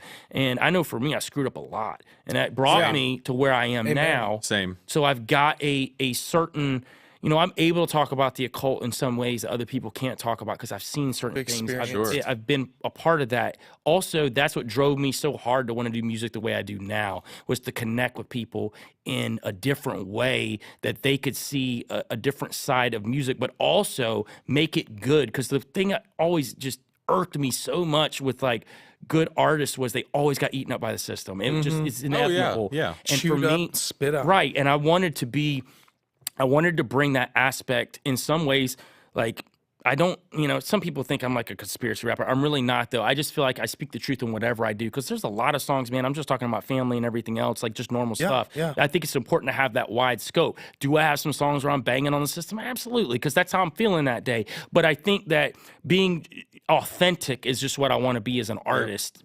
And even as a podcaster, anything that I do, I want to be authentic. Am I always right? No, I'm probably 50-50, maybe even more that I'm wrong. But that's just because I'm trying to seek the truth. And seeking the truth, you're going to be wrong more often than not. You know why? Because they never tell us the truth. So we're going to be sitting here trying to find it all the time, and we're going to make it up. Like, that's what's going to happen. Like Q and all the other flat earthers. And you're not wrong there. And I would say Tartaria. With Q, I would say they're probably about 65% right. Well, I think a lot of stuff that they got that came out was true. But I felt like that they implemented so much stuff, like Donald Trump being a time traveler. I'm like, God, are we on this right now? Are we talking about him being a time traveler? And listen, I'm willing to go there, man. Like, listen, I'm willing to go all the way there. But I'm saying, like, this dude's a time traveler. Like, come on. Like, dude, they worship this guy because he's a god. And I'm like, what is going on right now? Like, listen, man, you want to vote? Cool. Like, you and I talked about it on the phone. Like, I don't vote. And I know people are like, you're not American. Like, no, that is my vote. I'm not voting. I voted once. Yeah, I hear you. I don't vote because, like, that's my vote. Like, if everybody decided that they were like, you know what, this system sucks, ball sack, we're not going to go vote. You know what would happen? If everybody stayed at home and then all of a sudden you just saw all this stuff moving, like all these people were voting and you knew they weren't, you knew they were screwing around like we know they are now. They do it every election cycle. It never fails. They all say the same shit. They all do the same thing. Well, it never ends. It goes back to high school government class when it was the hanging chads with G-Dub and Gore. Oh, my God. It happens on each side, and it's been going on since I've been being taught about it. Right? And I still remember the voting machine company then where like the Bushes had share holding a whole bunch of shares in the company that was creating the voting, like building the voting machines, writing the software. Yeah. It's like, there's family ties with like shareholders in the company and Listen, they do, and Jay, you're gonna love me. Soft Disclosure, man. What was the show with Kevin Spacey, the one that was really big on Netflix? House of Cards. House of Cards. I love that show. Yeah, There was a whole thing about the voting machines on that There show, 100% and they was. literally, it was And they like, rigged man, it. it was almost like it mirrored what they was showed about you. to happen. Yeah. Right. It's just so crazy. And then they just killed off Kevin Spacey without even killing him That off was in an sad. episode. And I was like, yeah, that guy sucks, but they all do that. I'm like, you know what? If I don't know. Dave Chappelle said it best too. He was like, they couldn't have waited until after that season to put that out there. I know. That's great. Oh man. Oh my God, man. Yeah, y'all get me fired up today, which is great. I love it, dude. Yeah, Shout all you want. Get it out. I love man. it. But seriously though, I think for me, like, when I started going into music and I got to that phase where I was like, this is what I'm going to do musically. I know I'm rolling the dice hard because Yeah. I'm like, nobody's doing anything like this. Nobody's really coming out. There's been a few artists, I'd say, over the 2020 on where they really kind of came out and were like busting loose that had some decent platforms. But I know for me, I was like, I'm going to do it in a different way because there's like, I sing, I do a lot of different genres of music. Yeah. It's not just hip hop. So Yeah. like for me, I wanted to be able to talk about things that are truthful, at least in my world, that could connect with people in a way that sometimes, my engineer says it all the time in the studio. He's like, it's like you're crooning them to the truth, man. He's like, they don't even know. They're just like, oh, this is a great vibe. And then before you know it, I'm sliding in like Pelosi and like all this stuff. And I like to do that because it allows me to, man, this guy makes really good music. But then he's also talking about some things that most guys won't have the balls to do. Right. And I want to do that with anything that I do. And I don't want to do it just for that reason. So I know some people do for things clout. to get people's attention or whatever else. No, I'm just being me. This is how I am all the time. If I see something that doesn't make sense to me, I'm going to ask the questions. I'm going to wonder why, and I'm probably going to start theorizing. There's two things. There's conspiracies. There's conspiracy theories. Conspiracies have happened. We can go and look at those. Conspiracy like just Operation Mockingbird, which is why we call ourselves Kill the Mockingbirds. Sure. Yep. Operation Mockingbird, Operation Paperclip. These are things you can go to CIA.gov and they talk about. People don't know enough about Operation Mockingbird and the declassified documents that I mean, you can literally, that's what I read most about when I was in my phase, were those white papers of legit PSYOPs on, Martin Luther King, the civil rights movement, the far left, environmental. They were tracking everybody and using everybody against the Black Panthers, using them against each other, where the leaders would start infighting because you have FBI agents literally embedding themselves in all these little organizations. And then you have with, bringing in producers and editors at papers. Yes. And bringing the press into the fold. And essentially, I mean, that's Mockingbird is all about. Right. But there's the whole bringing the media into the fold. Yeah, there's the whole experiment too of like, say, they did them, I want to say in like the 50s or 60s, where say there's a class of like 30 of us, and it's everybody's in on it except for like one person, of where they say 2 + 2 is what, and the guy says 4, and the rest of the class says 5. Right. And he's like, what the hell? And they keep doing it, and finally he assimilates. Yeah. He doesn't want to be outside of the group and be ostracized for being wrong anymore, even though he's right. That we know that's been a test that's been run and proven. Yeah. They know how to shape, your thought pattern. You could look at Bernays with propaganda and inventing PR. I mean, look what and Bernays coming out did and all the way through his bloodline and Netflix. All he looked at, his daughter said all he looked at was groups. He did not see individuals after a while. All he could see was groups of thought. He could not see individuals because he knew how to control people so well through advertising, through propaganda, that it was like... I mean, you've seen that Yuri Gergaria, Yuri Geller? No. No, it's the former KGB Oh, I propagandist. thought you were talking It's about an the guy that interview in works the for Klaus. 1980. That's like interesting, too. Kosmonov or I know what you're talking about. But it's an interview from 70s. the 1980s or whatever it is. But, he's basically saying, hey, we're playing this long game to change your culture. Yeah. We're doing it through the media. We're doing it through all these different organizations. Yep. We're feeding it through universities. We're feeding it through, we're getting these extreme ideas into your culture. Right. And it's going to take about 30 to 40 years. And that's where we are right now. We're at that, what he was talking about, that 30-year mark. Yeah. And gosh, I wish I knew what the name of that interview was. Oh, I can But find if you just Google or YouTube former KGB talks about, how they're using in our own country the media and getting in with editors and producers of TV shows back then. They've been doing it forever. And at the FBI, they've all been doing it. Yeah. And Operation Mockingbird. Yuri Bezmenov. Yuri Bezmenov. Bezmenov. It's there. a There it is. really interesting. We can put that in the description. Yeah, we'll put it in the show notes. It's really good. And he's like the guy you said earlier when he said, "Yeah, we have water babies. Yeah, we have skinwalkers." You see this guy and he's like, "Of course we're doing this right now." Yeah. He doesn't even. It's chilling how nonchalant he is about it. He's like, "Yeah, of course this is what we're doing. I'm telling you what we're doing." Yeah, and it's really wild too. Even the Mockingbird media, like how it even spread into music and all that too. Yeah. And I mean, it's so wild.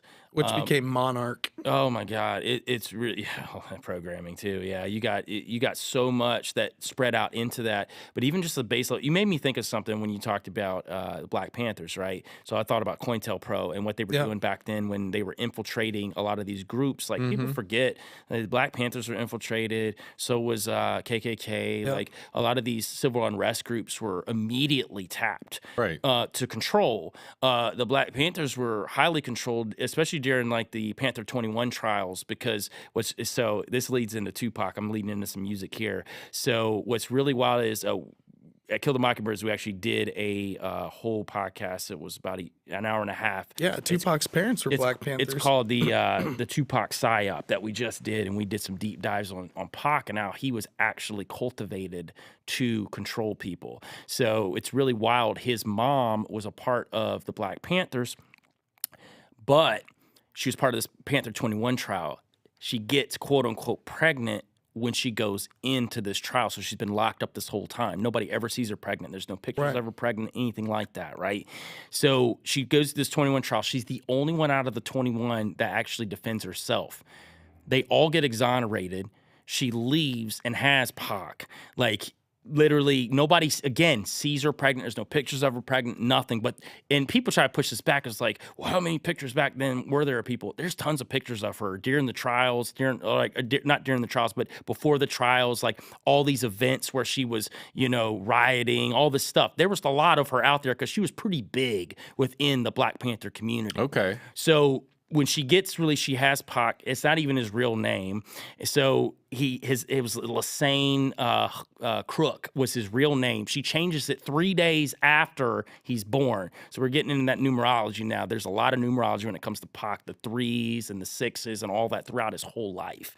So anything about Pac, though? He went to acting school. He really wasn't this like hood character. He went to Juilliard. Yeah, Correct. That's how he met Jada Pinkett. And Correct. He went to really fancy Exactly. theater So that's a big red flag there because he didn't have that hood lifestyle. That wasn't really where he came from. Really, there's a lot about Pac we don't know, like in those early years. We don't know really where he came from, what happened to him, or anything like that. We just know what they told us. And it was very easy back then to control people, not like it is now where it's social media and you have to really work hard to manipulate people now because people can find out things now a little easier. Back then, it's very easy to distract people. So when you get to Pac, man, and everything that happened with him, he had such a really weird dichotomy when he got into the game. Right. So a lot of his stories didn't add up. Like early on when he came out, he talked about, how he came up in the industry. Well, his story changed by the time he got later on when he was like Thug Life.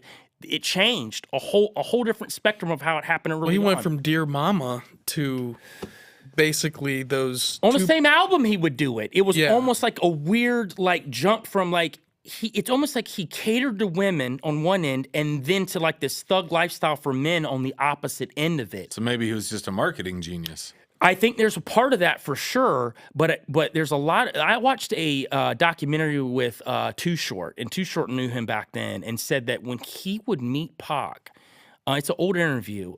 When he would talk to Pac, he was a different person. Different times he would meet him, he was like, it was almost like I was talking to somebody completely different than the guy I talked to the day before. Like a split personality. Yeah, almost? and I think that goes back to when you're talking about Monarch programming, when it goes into MK Ultra and all that stuff. If you've got somebody that's been MK Ultra since birth, Yeah.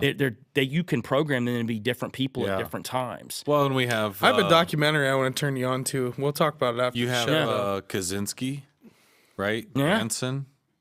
They Yeah. were all in CIA programs. Yeah, Yeah, I mean, absolutely. Some Manson heavy- was going to the medical facility Yeah. in the Haight-Ashbury Yeah. That's and wild. and Jolly West and all these psychiatrists that are a part of the program that comes out years later, and just so happens the last guy to visit Jack Ruby before he was assassinated, Jolly West, just so happens to be running some bizarre, illegal, operation, dosing Johns and Oh, God. handling Charles Manson. Dude.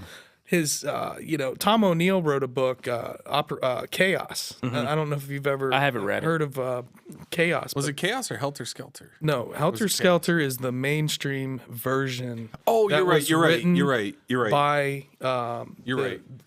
the prosecuting attorney in the case. His name is slipping my mind right You're now. right. I know what you're saying. But now. that was his theory, was Helter Skelter. Right. And that he had this crazy race war idea and the Beatles and playing the White Album back. That was all kind of a cover. All of that was a cover. Well, they Manson do that as talked, the cover a lot. Yeah. Manson talked about it in prison, that Helter Skelter and all that was bull, and he just used it to write a book to become famous. And Tom O'Neill just completely destroys that whole entire narrative and essentially ties Manson to these MK Ultra programs. Oh, it doesn't surprise me at all and with him. Because he got arrested like 5 times within that short Yeah. period. When he got out of prison in, I think it was 64 or 5, he had a stretch where it was just a few years where leading up to the La Bianca murders. And within that time, he had gotten arrested multiple times. He was up Let to no back good out. and was let back out. Yeah. And they, Tom O'Neill's trying to track down his parole officer at the Right. time, which has all these weird connections where he's got meetings with these psychiatrists Right.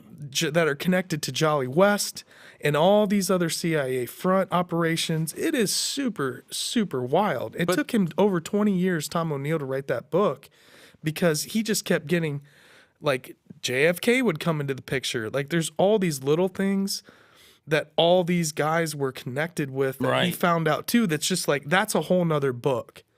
I only touch on Yeah. Jolly West and how he was actually involved in the Kennedy assassination. Right. And was the last person to visit Jack Ruby. 2 days later, Jack Ruby was acting all crazy. And then he was, taken out as well. Yeah. Who was the guy that, Jack Ruby shot Oswald. Yeah. And shows up a visit from Jolly West. Next thing you know, Jack Ruby's just out of his gourd. Nobody knows what's going on with this guy.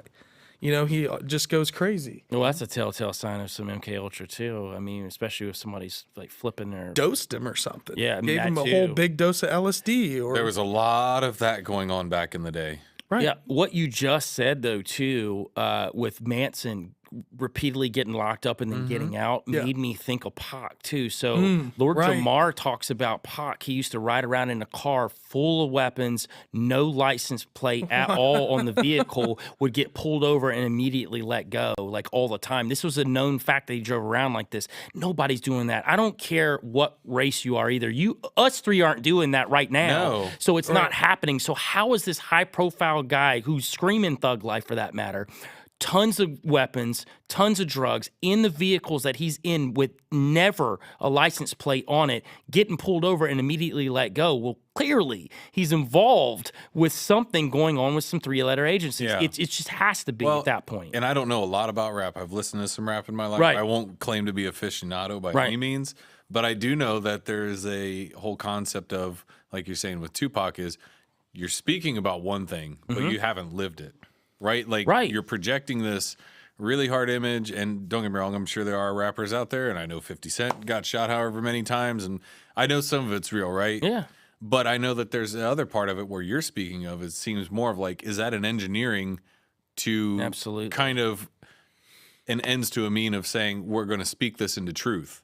He Now was we're gonna built to have- be the black messiah for black people, and that's what he was built to do. Like they needed like a savior for that community, a controllable savior. And it wasn't. If you ever notice, a lot of people are like, "Man, Tupac's against the system, man. He was always railing." Like he really wasn't, though. If you listen to his music, he just would talk about the police a little bit. He never like pointed fingers or called out names or made it like a mission, like some rappers have to go against the three-letter agencies. He doesn't. He never did that. And honestly, a lot of what he taught and preached was really counterproductive to, for lack of a better word, black community at the time. Like it really wasn't good. Early Stuff that- on, I think he did, but maybe later on. But I know early on, he definitely was a totally different guy.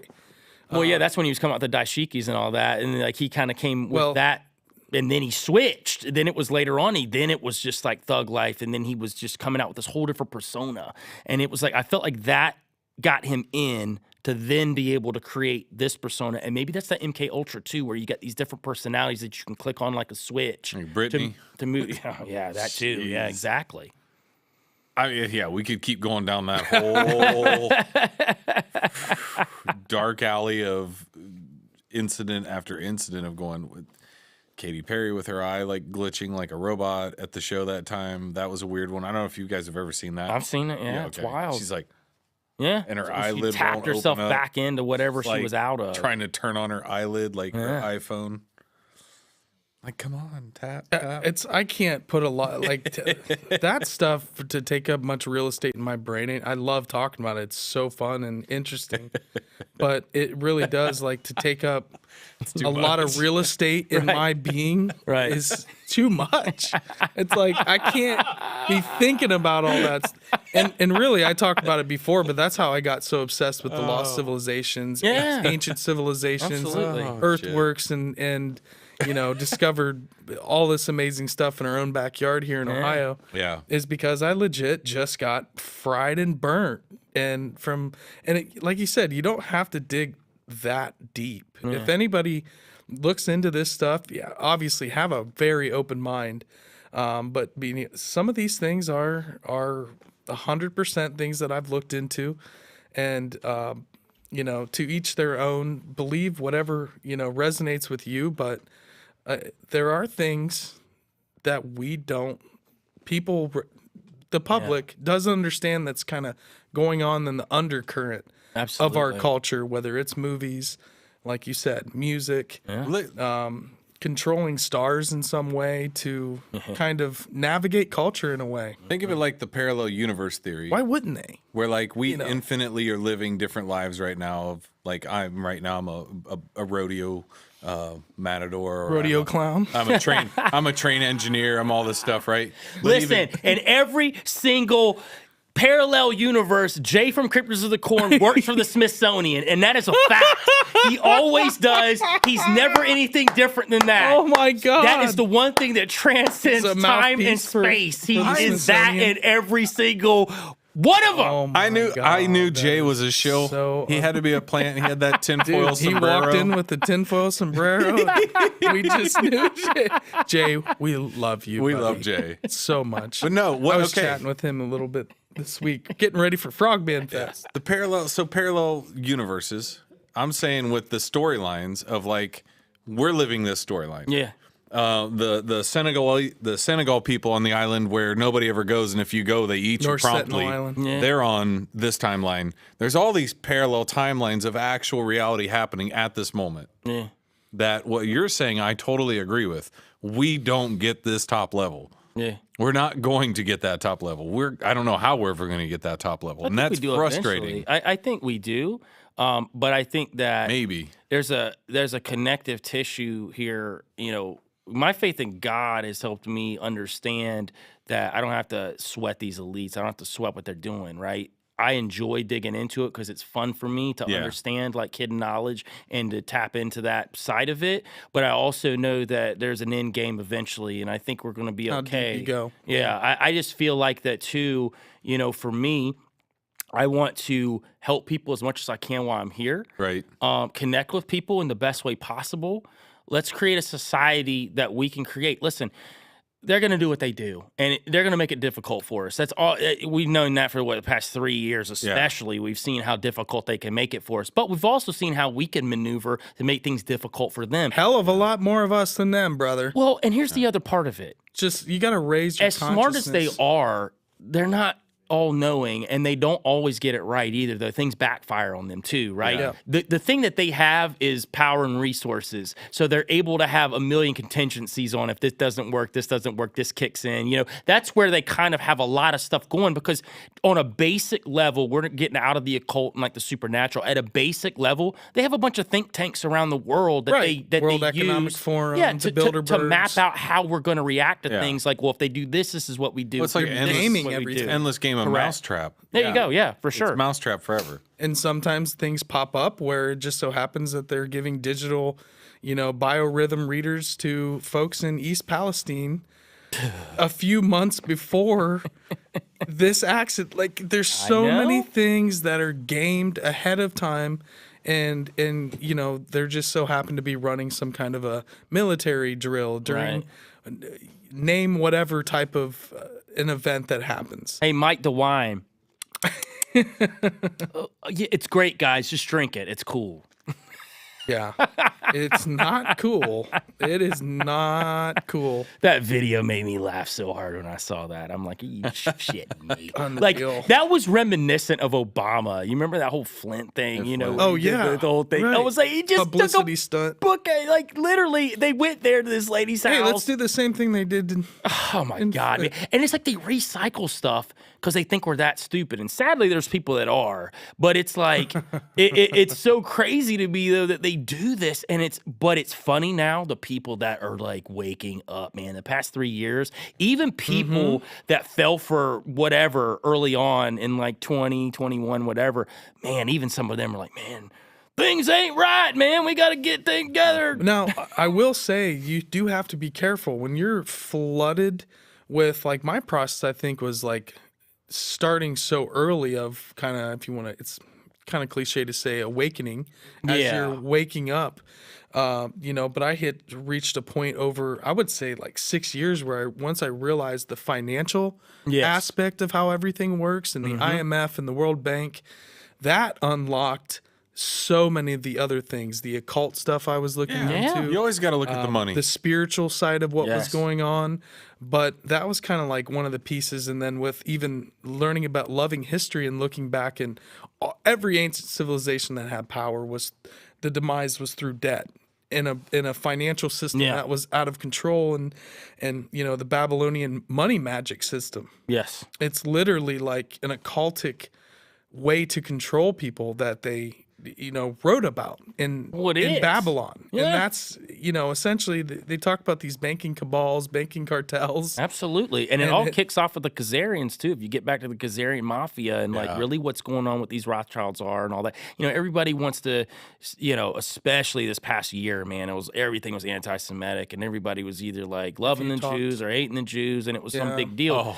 Here's my thing, my take on it. There's a lot of that this year. Out the gate, I was always like, the Jews aren't the problem, guys. Like, love everybody. You guys are so wrong with this whole thing. First off, the Rothschilds aren't even Jews, man. They come from this whole Khazarian bloodline. No, they were fake. Yeah, all these Khazarians have been running that section over there for the longest time. They just took Judaism as their form of religion to hide behind, because they knew if they picked the Christians or they picked the Islamic side of it, they would fight each other. So they picked the one they didn't have to do it with. Neutral. And they're literally running Russia and Ukraine at the same time and pitting them against each other in this war that doesn't exist, or they're going to eventually concoct, right? This is what their goal is.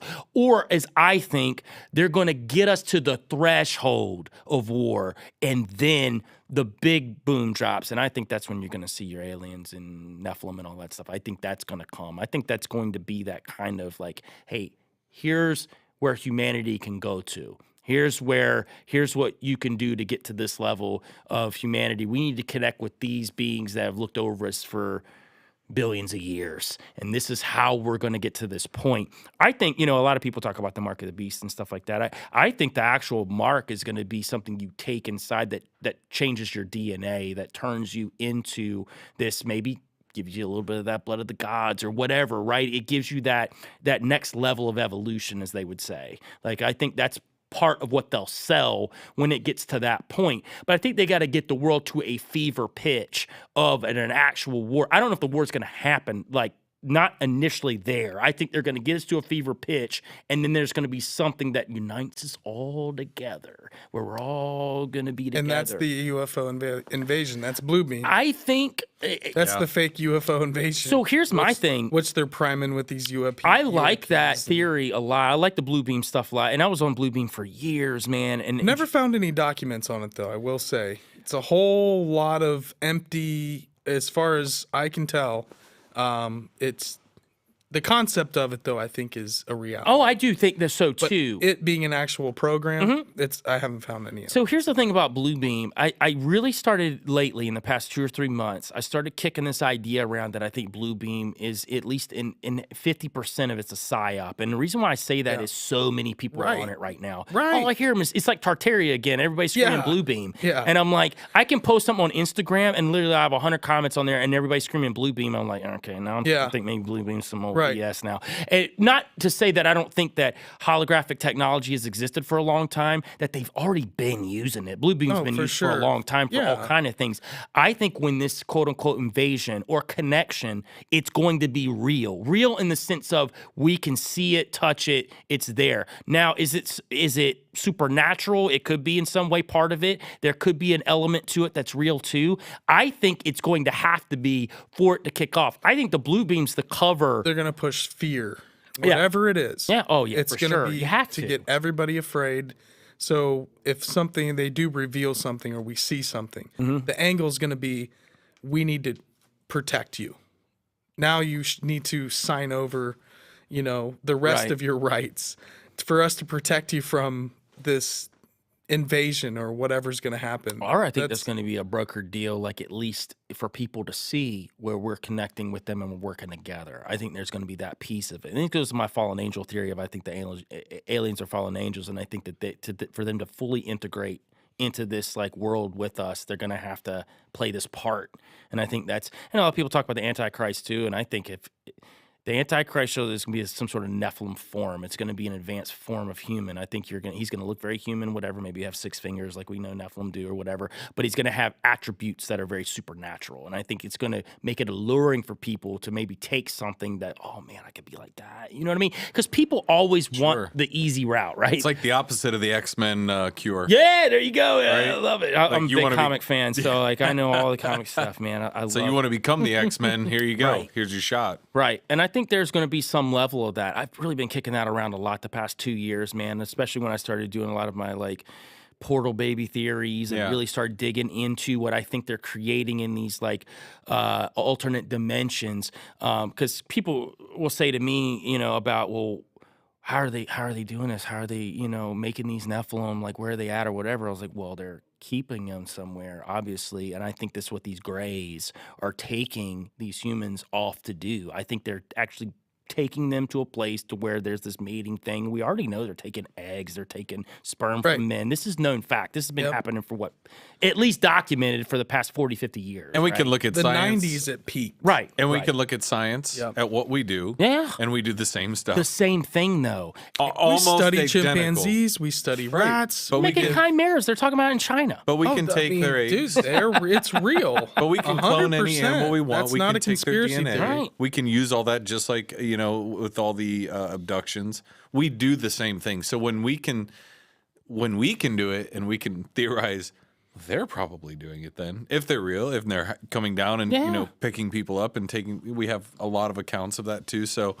yeah, it doesn't seem like a stretch. Well, if you can talk about what Bill Cooper talked about in his book, Behold a Pale Horse. Yeah, if you can talk about that, where he talks about, how that we had that whole deal with the magnificent, was it magnificent? Oh man, I'm losing my mind here. the Majestic. Oh, Majestic 12. Majestic 12, Yeah. sorry. Yeah, with Eisenhower and all that, right? So he talks about how they brokered the deal there. Right. And Right, how with the it Greys. was to know how many people they were abducting. And it was a trade-off. But then It was a brokered deal, yeah. But then they realized hey, that you got a couple hundred a year that you're allowed to have. and then they were going rampant anyway, and they didn't care what we thought. And of course they don't. Like, you know what's funny? You can track this. You could actually track this back to the Book of Enoch, where they talk about this in the Book of Enoch, how they were mating with a the book women. that got scratched from the Bible. I mean, Right. that was up for canonization, and they decided not to put it in. The Council of Nicaea said, nope. Book And of I've got some Enoch. theories about that too, though, why it wasn't in there, because I've done some deep dives on Enoch and I've read it several times. And there's Noah's grandfather. right. So when you talk about Enoch, well, first off, about the fallen angel thing. So in that book, it talks about how there was a deal brokered basically for technology to get access to the women so they could create the Nephilim. Well, it kind of sounds a lot like something that could be kind of going on right now, where there's a deal Right. brokered to get Right. access to the women to Right. create what? Nephilim. So that's just where my mind is with it.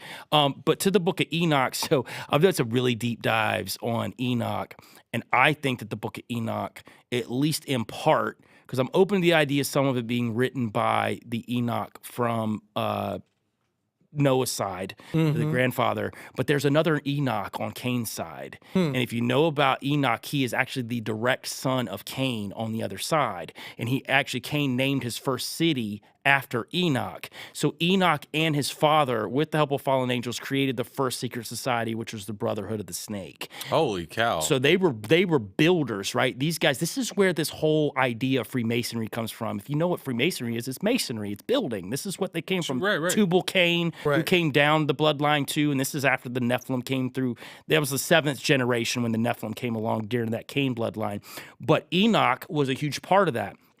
Enoch was actually, if you really study even some of the Freemason documents that are out there, like the Anderson legend, the Oliver legends, you can get these. They're PDFs. They're free to find online. You can go look at this. They actually talk about Enoch was this is where Freemasonry actually came from. So what Freemasonry is taught right now is that the pillars are of Boaz and Jachin, right? That's what the two pillars stand for. It's actually not. They actually stand for Lamech's sons, which are the four, which he had 3 sons and a daughter. They're right before the flood. So they're actually representation of them. Enoch was who they really followed from in this Brotherhood of the Snake that created, which Freemasonry spilled out of. Really, every single secret society spilled out of this Brotherhood of the Snake, which is really wild, though. There's not a whole lot out there about it, but I will tell people now a book, a guy that I really like is Gary Wayne. He wrote the Genesis 6 Conspiracy, and he goes, I'm talking deep when it comes to Nephilim. I mean, this guy can tie in every culture, every single thing. He's actually got another follow-up book that he's putting out, too. We had him on the show. The guy's next level. Cool. But he ties into this. He calls him Evil Enoch, who was actually before the other Enoch. So this whole, from this Evil Enoch, hieroglyphs came from this guy. It was all about symbols. It was all about writing. The fallen angels helped, again, technology, teaching us things, teaching us how to do things. He created these tablets, which these are the tablets that Thoth found, and this came from the Emerald tablets. So they say they actually came from this evil Enoch. So this is where the story gets intertwined because of secret societies. They say that evil Enoch, they merge them in a lot of ways. Well, yeah, because Enki, Enlil, Thoth, all like Enki and Thoth potentially could be the same guy. Right. Could be Viracocha, could be Quetzalcoatl. It's all connected through the serpent mythology. Even in Ireland, the Brotherhood of the Snake was St. Patrick really, we're getting close to St. Patrick's Day. Was he getting rid of snakes? No, he was getting rid of the pagan cults of the brotherhoods of the snake, right? And that's where you have St. Michael's Tor in that area, which was built on an ancient site. It's just a big tower to the St. Michael, Archangel Michael, which is their symbol for the serpents, what did Archangel Michael do? You know, put his flaming blue sword into the snake. And so that's a giant symbol of that area now becoming Christian. And so those ancient mystery schools, which went through, you know, the Druids, Right. and the Egyptian priesthoods, and then, you know, to you have all the way to the Freemasons, which, you know, the predecessors of, we have David Lodenbear Senepass is a Mi'kmaq elder friend of ours, and they have long history with the Knights Templar landing in Nova Scotia, landing in Maine, communicating with the Mi'kmaq helping the Knights Templar. After Friday the 13th, when all these guys were burned at the stake, the king of Spain, a lot of them left and came to America. And so that's a big thing with the rune stones and the weird out-of-place artifacts that you see all over New England. Oh, yeah. You have these weird chambers in New England, which is something I've been looking into. But it's fascinating that you have a Native American tradition. And this elder, literally, if you Wikipedia, the Mi'kmaq flag, what is it? It's a red cross with a white background.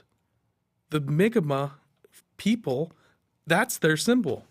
The same symbol as the Knights Templar, which... It's wild. From what being a Mason at one time, is it a direct connection with the Knights Templar? I mean, it's intertwined, but I mean, they were always something kind of separate. The thing about Freemasonry, though, it's been around since forever. Even if it wasn't spoken Temple of builders. in that name, right? Like it's kind of been around forever. Even like the Rosicrucians were all tied into it as well. So you kind of got all these different things that it's kind of been the undertone of everything, like just throughout the beginning.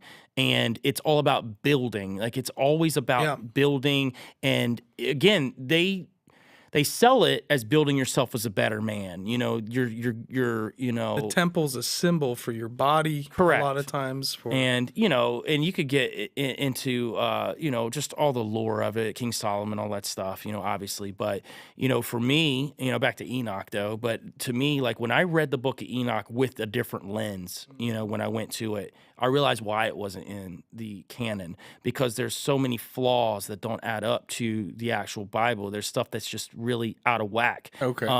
There's in that Noah is told by the angels how to build the ark in the book of Enoch, but in the Bible, God tells him directly. What I find fascinating about the book of Enoch, it seems like it's a love letter to not only angels but fallen angels, because they're talked by name so many times. It's so much of it that it's just like, man, this doesn't feel right here, because even when Enoch is told by God to tell the fallen angels that their impending doom's coming, they tell him like, oh, please go back to God and speak in our behalf. And he does. It doesn't seem very like prophet, like not what I read in the Bible. Like if God told him to do something, he would just do it and just be like, this is the end. Like you guys have been like screwing around, literally screwing around too much. You've created all these giants and they're wilding out and everybody's going nuts right now, man. They're drinking, having orgies, just going nuts. I mean, it got to the point, and people think that Noah was picked because he was perfect in God's eyes. It wasn't his soul, it was his DNA that was perfect. And that's why, because from his bloodline, like Jesus was supposed to come from his bloodline, and he couldn't have a diluted bloodline, not this fallen angel bloodline. And that was their goal, to literally dilute it all up to the point that they could stop it, because they knew something was coming. They knew kind of it was coming, and that was part of their whole shtick, was to corrupt everything. That's what they did. And I think during that pre-Diluvian time, man, you had all kind of stuff, man. Chimera, you had monsters that we hear about. Yeah, it's in the art everywhere. Yeah, it's everywhere, and it was there. Like all of this stuff was part of it. Man, I'm telling you, I went down a deep dive recently where it was like, we're talking like old Earth, like way before Adam and stuff, man, about like dinosaurs. Man. Yeah. And I went down this whole rabbit hole with this one writer where he even theorized that dinosaurs were created by fallen angels to avatar to use in battle. And I'm like, what? That should be a Yes. science fiction movie. Yes. That should be a movie. My girl Animated. hated it though. She hated Yeah. it. She was like, "I love dinosaurs. Don't ruin them Don't for me." ruin Hey, dinosaurs. Justin says the same thing. He's like, "You're ruining dinosaurs, man." Like, By the way, did you guys see that Jay jumped in earlier and he said the Smithsonian's super pissed off with him? Well, he keeps trying to write him letters and contact him. that's not even him. That's his 50th clone. That's what like they- typing this up. And that's what they're saying at the top. It says it's Jay's clone because Jay said something right before that about the Smithsonian dude. being pissed off with him. That's God, that's rich. funny. I didn't want to interrupt. bathroom real I didn't quick. want to interrupt you guys at the moment when you were in the No, conversation. It you're was good. hilarious. For sure. I mean, you keep talking about it as far as even with your belief system, as far as, you know, I've obviously come into contact with hearing the whole idea of the earth is only 6,000 years old. And I'm kind of like, what? Yeah. Like, that's kind of, okay. It doesn't jive. You're not on that. No. Have you ever listened to any Michael Cremo? No, I ask a lot of people this because haven't. I'm obsessed with him as far as if you want somebody that's going to give you factual evidence from a archaeologist or a geologist or anybody that's Right. out digging up things and they find an out of place artifact Right. where they go, this is a hammer Right. and it's 1,000,000 years old. Yeah, it doesn't make sense. He has a book called Forbidden Archaeology, and if you want to just lose You know your what? mind, I think I have heard of this, but I didn't know the author's name. But he did a whole talk at Google. I think, like man, he's I not want some to say crackpot. recently Yeah, that I ran. You know what? I think I ran across it because I was I was reading some stuff about Otzi. You know, the whole the What's that? Iceman that was found. Oh, okay. That literally had the shoes Yeah. and like all the tools. yeah. From like, well, I don't know how many thousands of years ago. Yeah. And they were like, this was not supposed to be around during that Right, time. right. And I think, like, here's the thing. I think carbon dating is a lot more accurate than people say, especially like hardline Christians say that Sure, it is. sure. Here's the thing. I think NASA's a crock of shit for the most part, but I I, would do agree. think they implement a lot of truth that they put out there too. I don't think it's all fake because that's not how these people work. Yeah. They're going to give you enough truth and enough things to where it's so diluted you don't know what's true and what's not. Well, and I that's think that's the how whole- they work it. That's the whole point too, though, of I won't say disinformation, but just, you know, leading people down side roads that aren't real. And I guess it is disinformation or double talk almost. But that's the whole goal, is to not have anybody know what's up, what's down, what's black, what's white. You can't tell. Right. That's when you're screwed. Yeah. And that's what we're getting dangerously close to now. And what's even more scary with AI generated art, Chat GPT, you have articles that can be written by AI. You can have art that's made by AI. You can have Warzone pictures, or you can have pictures from COVID when they're showing these photos, when they actually show the photo from 2015 that's being reused again. And it's wild. like, so it's disturbing. And I used to tell former coworkers, like, I hate to say it, but now I almost don't believe anything unless I'm right there witnessing it. Right. And even then, Yeah. you're not sure if it really happened the way you saw it happen. I know. It's bizarre. It is. It's the most uncertain time I've ever been aware of in my life. And it's literally the most fun for me I've ever had in my life. Like, I'm having a blast. You know, I hit up Tony like a week ago, and like all this like UFO stuff was happening. Yeah. Oh, and yeah. I'm like, bro, is it like wrong that I'm actually probably got a hard on right now? Like, I'm actually the most jacked up I've ever been. I'm like, the Nephilim are coming, baby. I'm ready. Like, I'm literally like ready for it. But that's me. Like, I you know, we go on these on these trips, and we go out in the woods, and they always say like, I'm literally the dude that will jump in the portal. Like, I see it opening up, I'm gone, man. I'm done. I'm doing it. You know, Because I've had that thought. I've really contemplated this. This is a really crazy that you said that. Is like, I've had the thought, like, say the UFO comes down and the UFO is like, hey, look, this is your one chance. You can get on, but you're never coming back here. right. I think I'm getting on. I hate to say that. I think I'm getting on. Sure, that's not the wiki talking. No, I'm, I've run this. I've run this. I ain't getting on, dude. Or I'll get on. I want to come back. I gotta say, I need that in writing. I feel a deep connection to Richard Dreyfuss's character in Close Encounters of the Third yeah. Kind when he's like, he has to go to that tower. He gets on the ship like his wife. Sipped and tied. He just leaves his whole family. Yeah. Sorry, my wife's probably watching this. She's like, you're getting on this here we spaceship. go Listen, again. I got to a good place. My kids are older, and I told them, I was like, listen, I go on these trips, and I might not come back one day. I was like, it's a good thing though. I was like, if I get eaten by Dogman, or Bigfoot rips my arms off, or I jump in a portal, or like I'm going at it with some interdimensional being, like I'm all about it, dude. Like I'm ready to go. You know why? Because you're on the edge of that blade. And that's where you like to be, right? You want to know. That's where we're all writing on. That's why we do this show in general, is to be able to have these conversations and ask those types of questions. But I totally understand that motivation and drive. Being in the middle of the road where it's like, no, none of that happens, and I just buy the official storyline and everything's perfect. We all know what that's like because we were in that at once. Yeah. And then you get out of it. And then once you get out of it, you cannot see the world any other way. That you can't undo it. It's like the Matrix scene when the guy's like, I want to be put back in. I don't want to know that the steak I'm eating isn't real, and I don't care that I'm in a big pile of goo in this, infinite hot tub that I never get out of. I just don't want to know what I know. Yeah. And we can't undo that. Yeah, once you get to that place, for sure. Side note, just to give a shout out to my daughter. I won a DILF contest last year.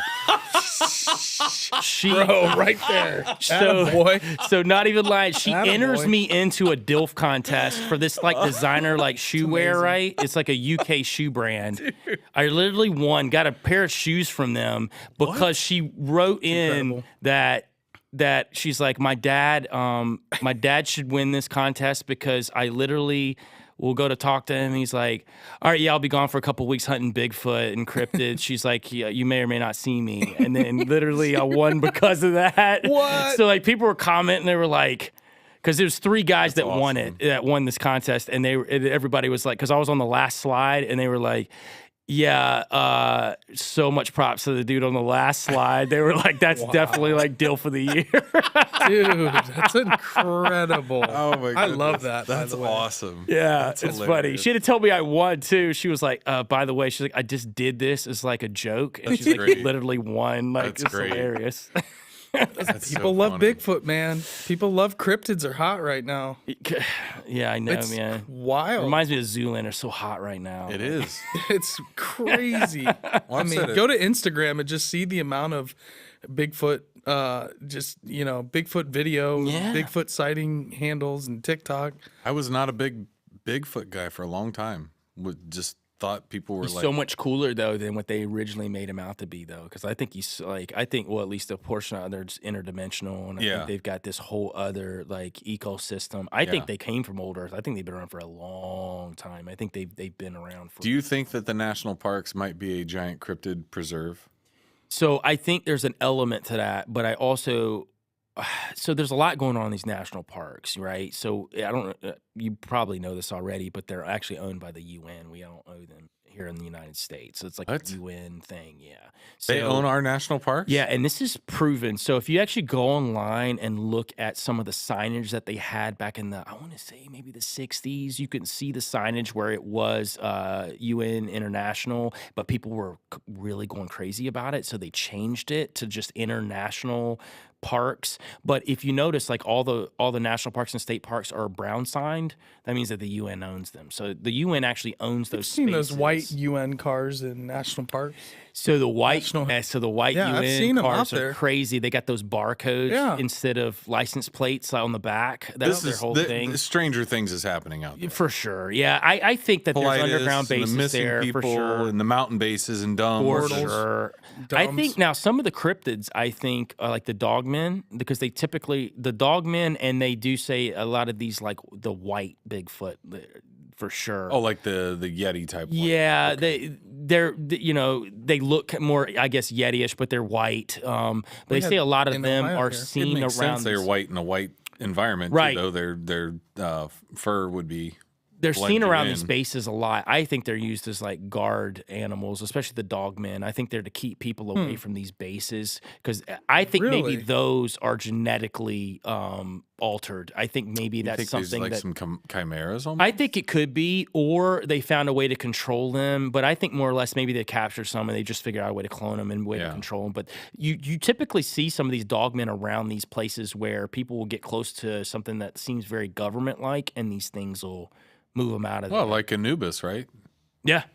Right? Like just a new age guardian of the temple or the site? I think those things existed, in my personal opinion, though. And what's really funny is a lot of them have these fallen angel attributes, like the seraphim and the cherubim, and a lot of these things are they like a spawn off from them, because the cherubs had like 4 different heads, and they had like rotated around, right. almost, right? And what's crazy is, man, I went down a rabbit hole with a guy that's all about Nephilim, right? And he was talking, as a matter of fact, Gary Wayne, and he talked about how like, when they have sex with humans, they could basically they would morph into whatever of those heads and become that version of it. And when they would have sex with the females, they would create that form of Nephilim. So you would have these cryptid forms of Nephilim. He thinks that a lot of these cryptids came from these Nephilim bloodlines too. I've heard. God, was this guy on Tinfoil Hat?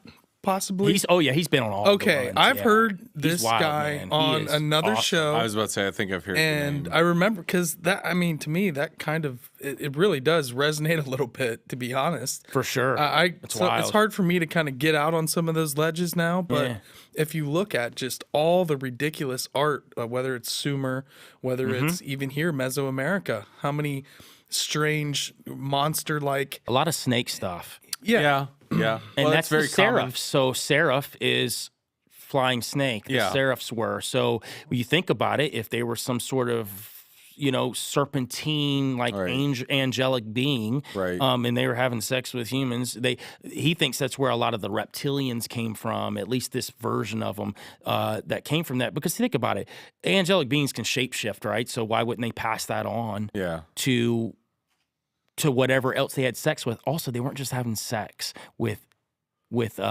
humans. They're having sex with animals. This was talked about in the book of Enoch. They were not just defiling humans. They were also doing animals as well. So why wouldn't they be creating these cryptids, these weird versions?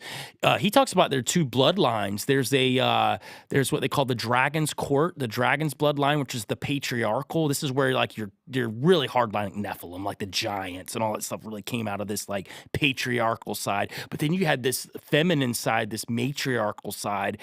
That's where like the gene of Isis comes from, which he thinks a lot of these bloodlines feel like that's why they're, they got this gene of Isis in them. That's the bloodline of the gods. But he thinks that's where all these elven, the fairy bloodlines came from. So that's what, like, I think all that stuff existed too. You had your elves, your trolls, all this stuff. I mean, people have seen this stuff even now out in these places. So Ireland. Why wouldn't you have these different versions of Nephilim too that were created as well? And I'm not saying they were all Nephilim, because I think there's Nephilim's kind of this catch-all term that's easy in this situation to use. It's easy to use, correct? Right. It's you can get into. My whole thing is the Bible is a part of these conversations. It's you can go back into, you can get a lot of really wild stuff and interesting facts from the Bible. I look at the Bhagavad Gita, ancient India. Our friend VJ. I'd love for you to talk to VJ. He speaks. That would be a great conversation. Tamil is researching the connections of ancient India and ancient America and But Native that ties American into the Bible words. too, though. In Tamil just being the story of Babel, where he talks about the Tamil language is one of those leftover languages that probably goes back to that story. And ancient India has their own story of these people with powerful high frequency weapons. Oh yeah, Talk about and the Vimana and all their different gods. Lord Shiva's trident. Odin had a trident. Zeus had a trident. So a lot of these stories through the years, the gods, you call them Nephilim, Lord Shiva, these blue people, how they're depicted, are all of these cultures connected in the ancient past in some way, where it was this worldwide civilization of these really, really advanced, giant, potentially, these kings lists where they live for 1,000 years. How do you explain that? So if you talk I mean? about from a biblical aspect, though, I think they did have, because of their fathers, they had that eternal life, right? But I think there was that cap off that's talked about in Genesis where God capped it at 120 years.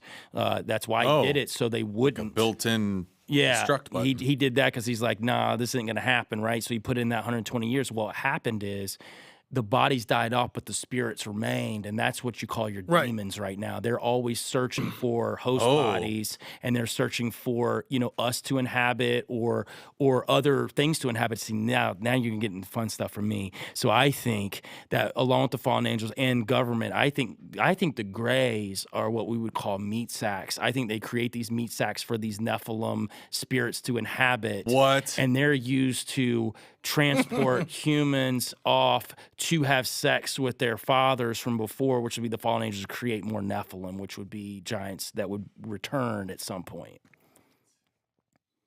Whoa. Dude. Wow, I'd have to look deeper into that. That's just made my head spin a little bit. I was about to say, my brain feel like it's been stretched in every different direction, which is great. That it's one of the things I say about this. I'm just greedy for great conversation. And if you want to listen to me Yeah. talk about portal babies, because that's where the whole idea comes from, that they're portaling them off to this other place to have sex. I think that's the loophole how these fallen angels don't get thrown into this pit right now, because the original version did for defiling the laws of humanity. So you I think they're doing it in another circumventing it. place. Yeah, Yeah. circumventing it. If you guys want to hear more about it, I did several series with Cryptids of Corn. I did it with Uncomfortable. I did one with Tony Merkel, but then we did a final called Nephilim Portal Babies. It's 4.5 hours. I sat all down on with Kill all the of Mockingbird? Them. It's on all the platforms. Okay. So you can go to the Confessionals. You can go to Cryptids of the Corn, Uncomfortable. We all released it simultaneously. Oh, It's a awesome. Swapcast. Awesome. 4.5 hours. I literally break down Brotherhood of the Snake and go through the entire Sign me Portal up. Baby concept that I have going on. Yeah. Which is Yeah. now morphing into Old Earth, because I've got a whole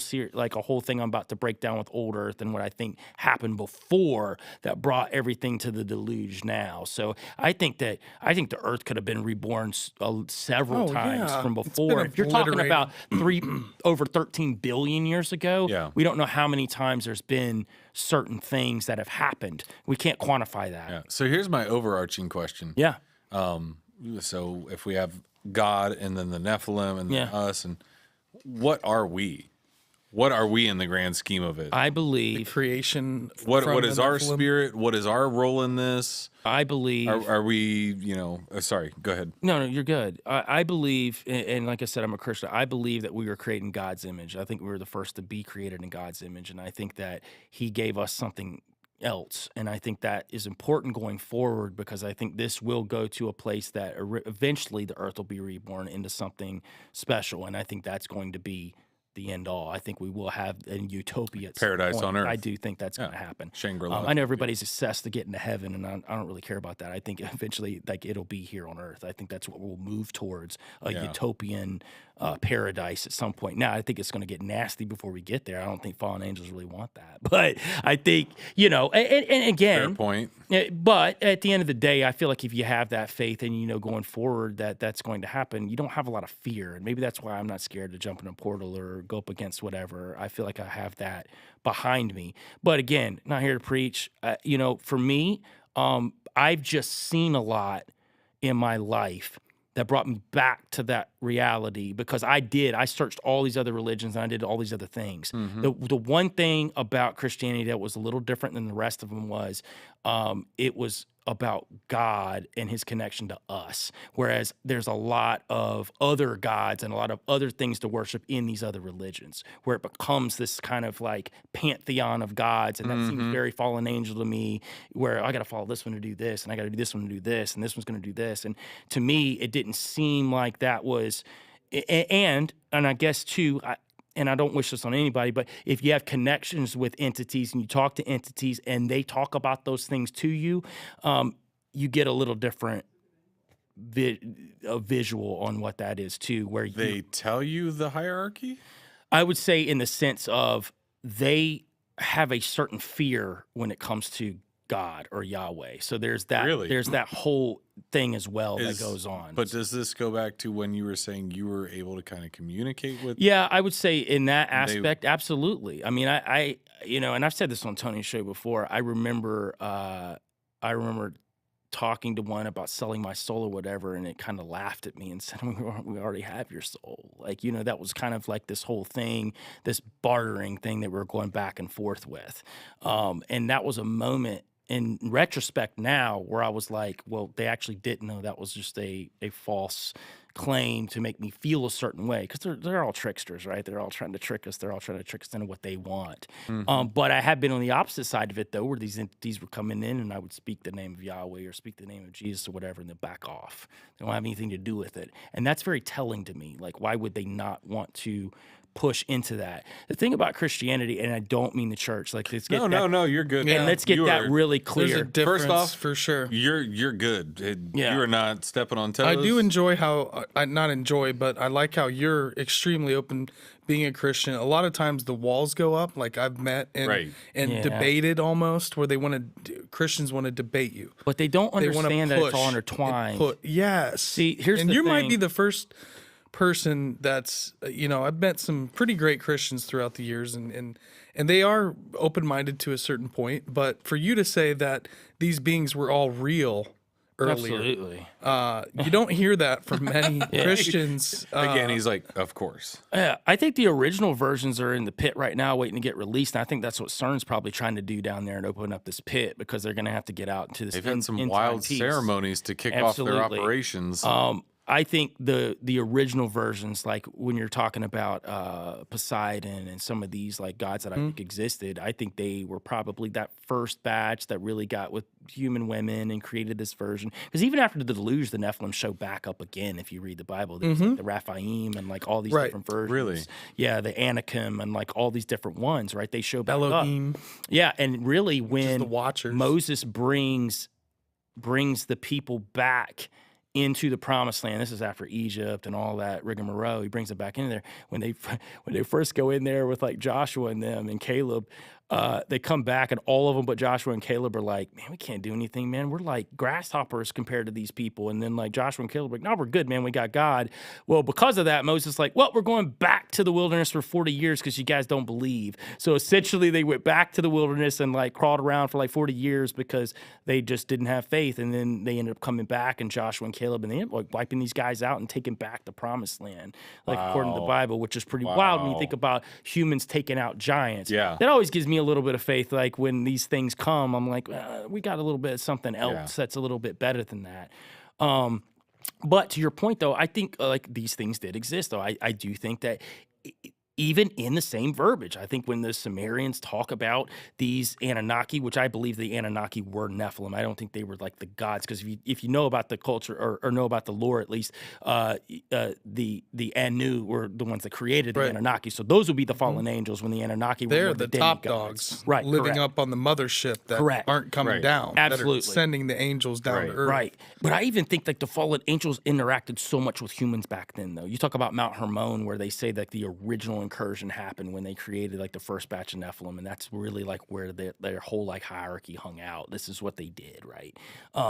They've just got it's just a fascinating thing when you start looking at all the cultures and religions and how it all looks the repeats. same. And even when you look at like a lot of the imagery, it's a lot of the same. But I think that's what brought me back to like Christianity, was that piece isn't there in that. Like all the rest of them, for the most part, it seems to trickle the same, whereas Yahweh's a little bit different in that aspect. But Okay. again, that's just my take on it and just my experience. Sure. I think everybody has to have their own experience to get to a certain point with God. I don't think that that's, I'm not here to judge anybody and I understand everybody's got their own take on things too.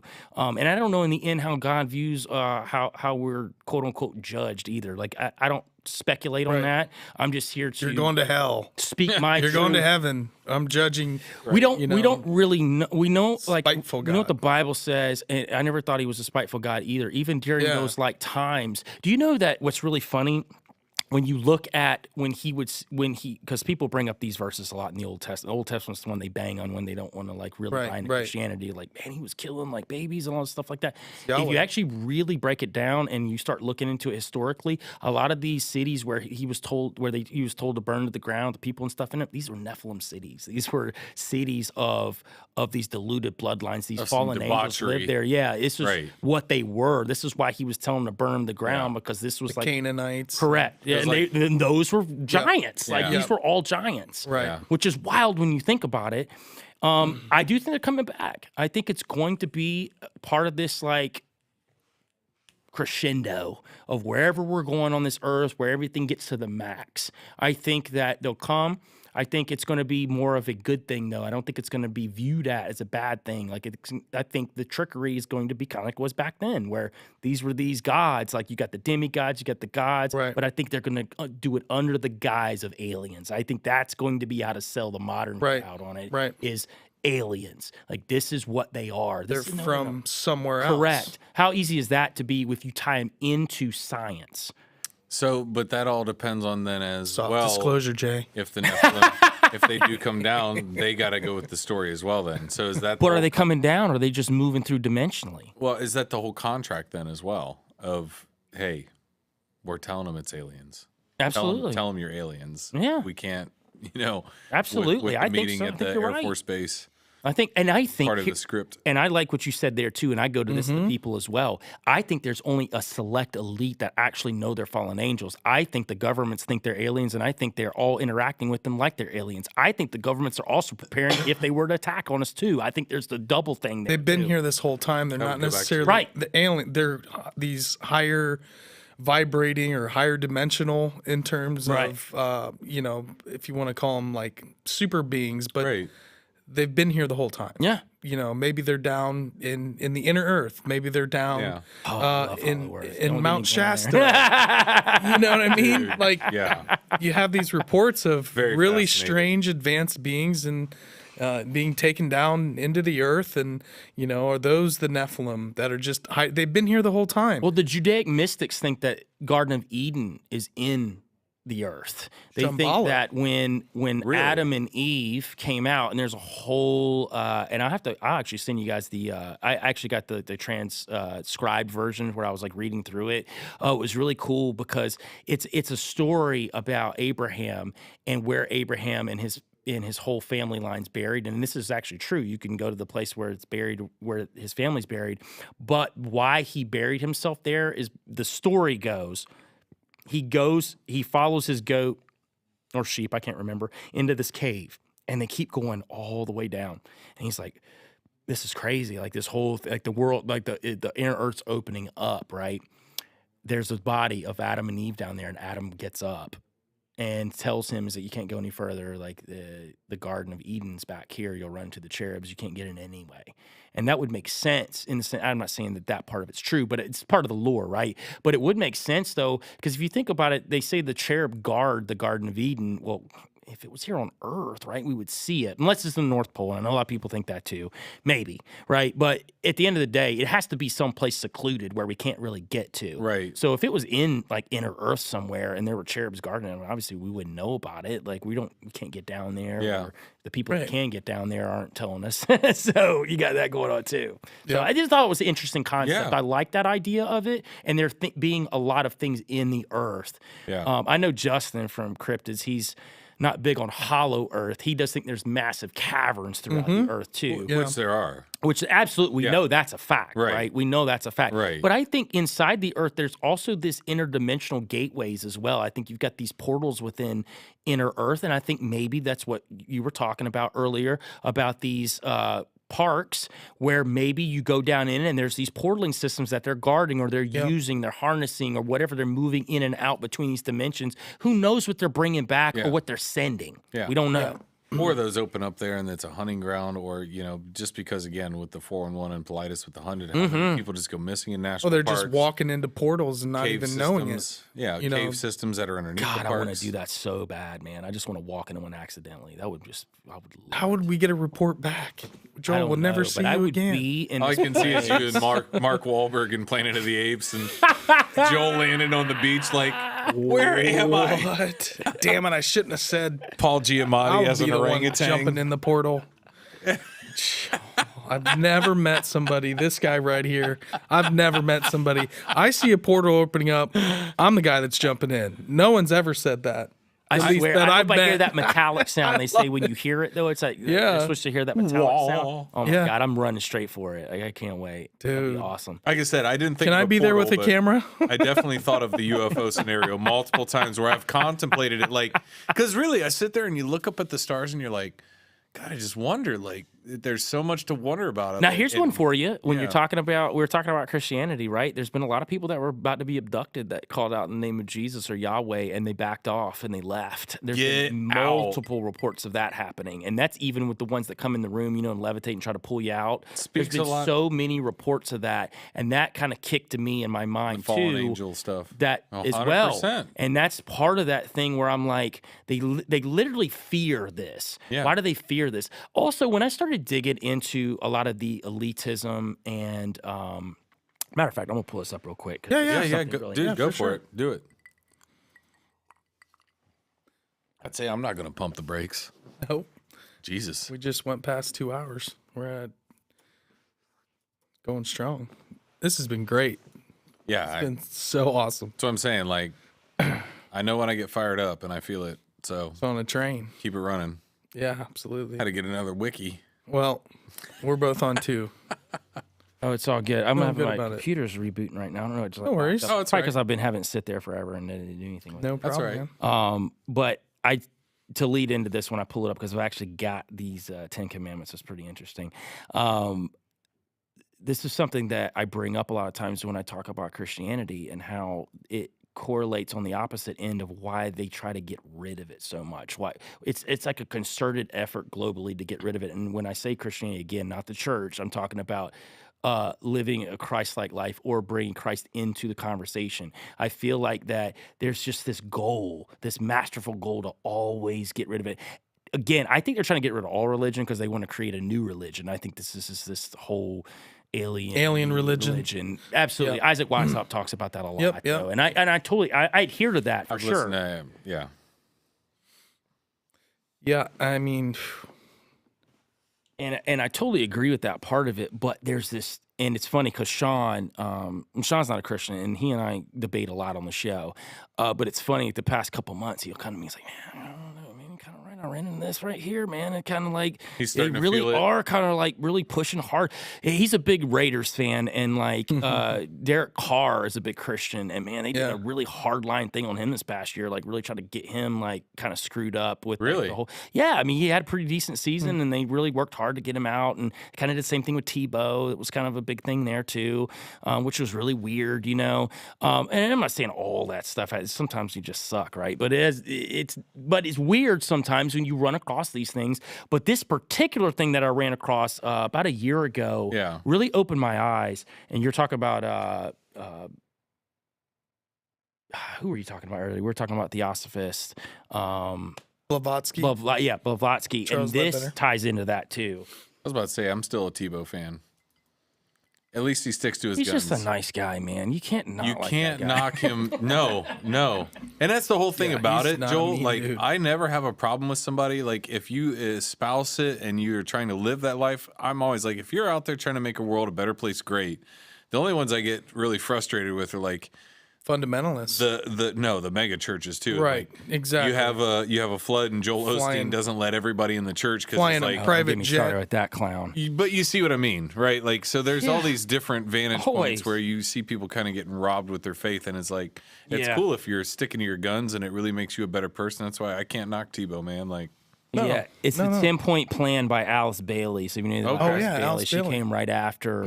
Well, she learned from Blavatsky, Okay. so that was kind of like her whole thing and her.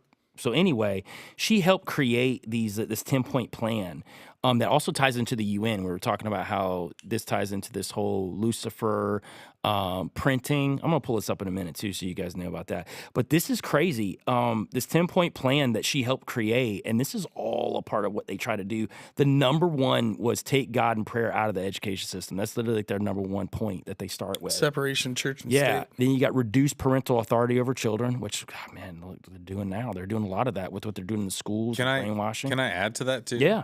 So it was a conversation between, I want to say, a Rockefeller and some confidant friend of his back in the day. And he asked his friend, the Rockefeller child, said, what do you think the, getting women into the workforce was about? And he was like, well, equal rights and, this and that. He goes, wrong. He goes, that was getting your kids away from you even more. Yeah. Getting them into the school system. Absolutely, Getting them in the man. system. I've heard that before. Getting them in the system so we can have more influence over them. Listen. Just to add to that I always thought No, that was you're an totally interesting right. comment because Listen, I would have never thought and of I've it heard that way. before too, and it's so fascinating what they've done in the name of supposedly progress, but Right. actually has set us back. Right. And not saying that just women have to stay home with kids. No. I'll stay home with the kids. I don't give a shit. But somebody needs to be there. No, I completely Somebody agree with from the family needs to be there, right? Like that Right. part. And then they even break down that reduced parental authority over children into like different sections to promote excessive child rights, which they've done that too. Oh, absolutely. Abolish corporal punishment, and they even put Bible verses underneath these as like a documentation of why we don't need to do this, which is super weird too. Why would they be doing that? Like, why is everything directed at the Bible and Christianity? Like, it's so weird. Why'd they pick that one? There's so many other religions out there. Why would you just pick that one? It's weird to me. Teachers are the agents of implementation. Look at what they're doing now with woke culture and everything else. Yeah. Like in the schools, they're big on that right now. I mean, they're all that. Number 3, destroy the Judeo-Christian family structure. Again, are we back to that same word again? Why is this becoming promote sexual promiscuity? Use the advertising industry media. There's Mockingbird right there, like all over it. It's part of what they want to do. If sex is free, then make abortion legal and make it easy. Like all this different stuff that they do to implement. I'm not saying believe one way or the other on this. I'm just saying what they're pushing That's in what these they're documents. saying. Yeah. A lot of, dude, I've looked into this stuff. Very I like to say, hedonistic. when I It used to is. talk to people, You're very right, and that's what the fallen angels and Nephilim were all about. And Like hedonistic. that's why they got wiped out. I used to you talk go. to people about this, and I'm like, I'm not saying this. This is what they're saying They're saying. in their writings, Yeah. in these white papers. Right, you're not making it up. No, it's what they're saying. And I tell people all the time, like, you don't have to believe what they're saying.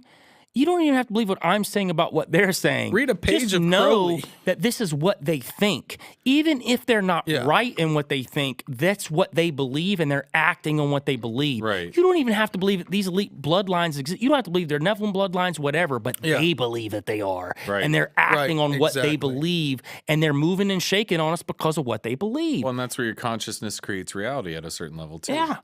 Number 5, make divorce easy and legal. Free people from the concept of marriage for life. So there's another one that's just tearing up the family. It's all about the family, tearing it up. It's just a bunch of them, man. Debase art, make it run mad. I mean, look what they've done with art over the past, everything, music. We're talking about any form of graphic art, whatever else. They've done a really good job of implementing a lot of this Luciferian imagery throughout. Yeah. Sigils, all kind of things that we talked about earlier. I mean, they're doing all that.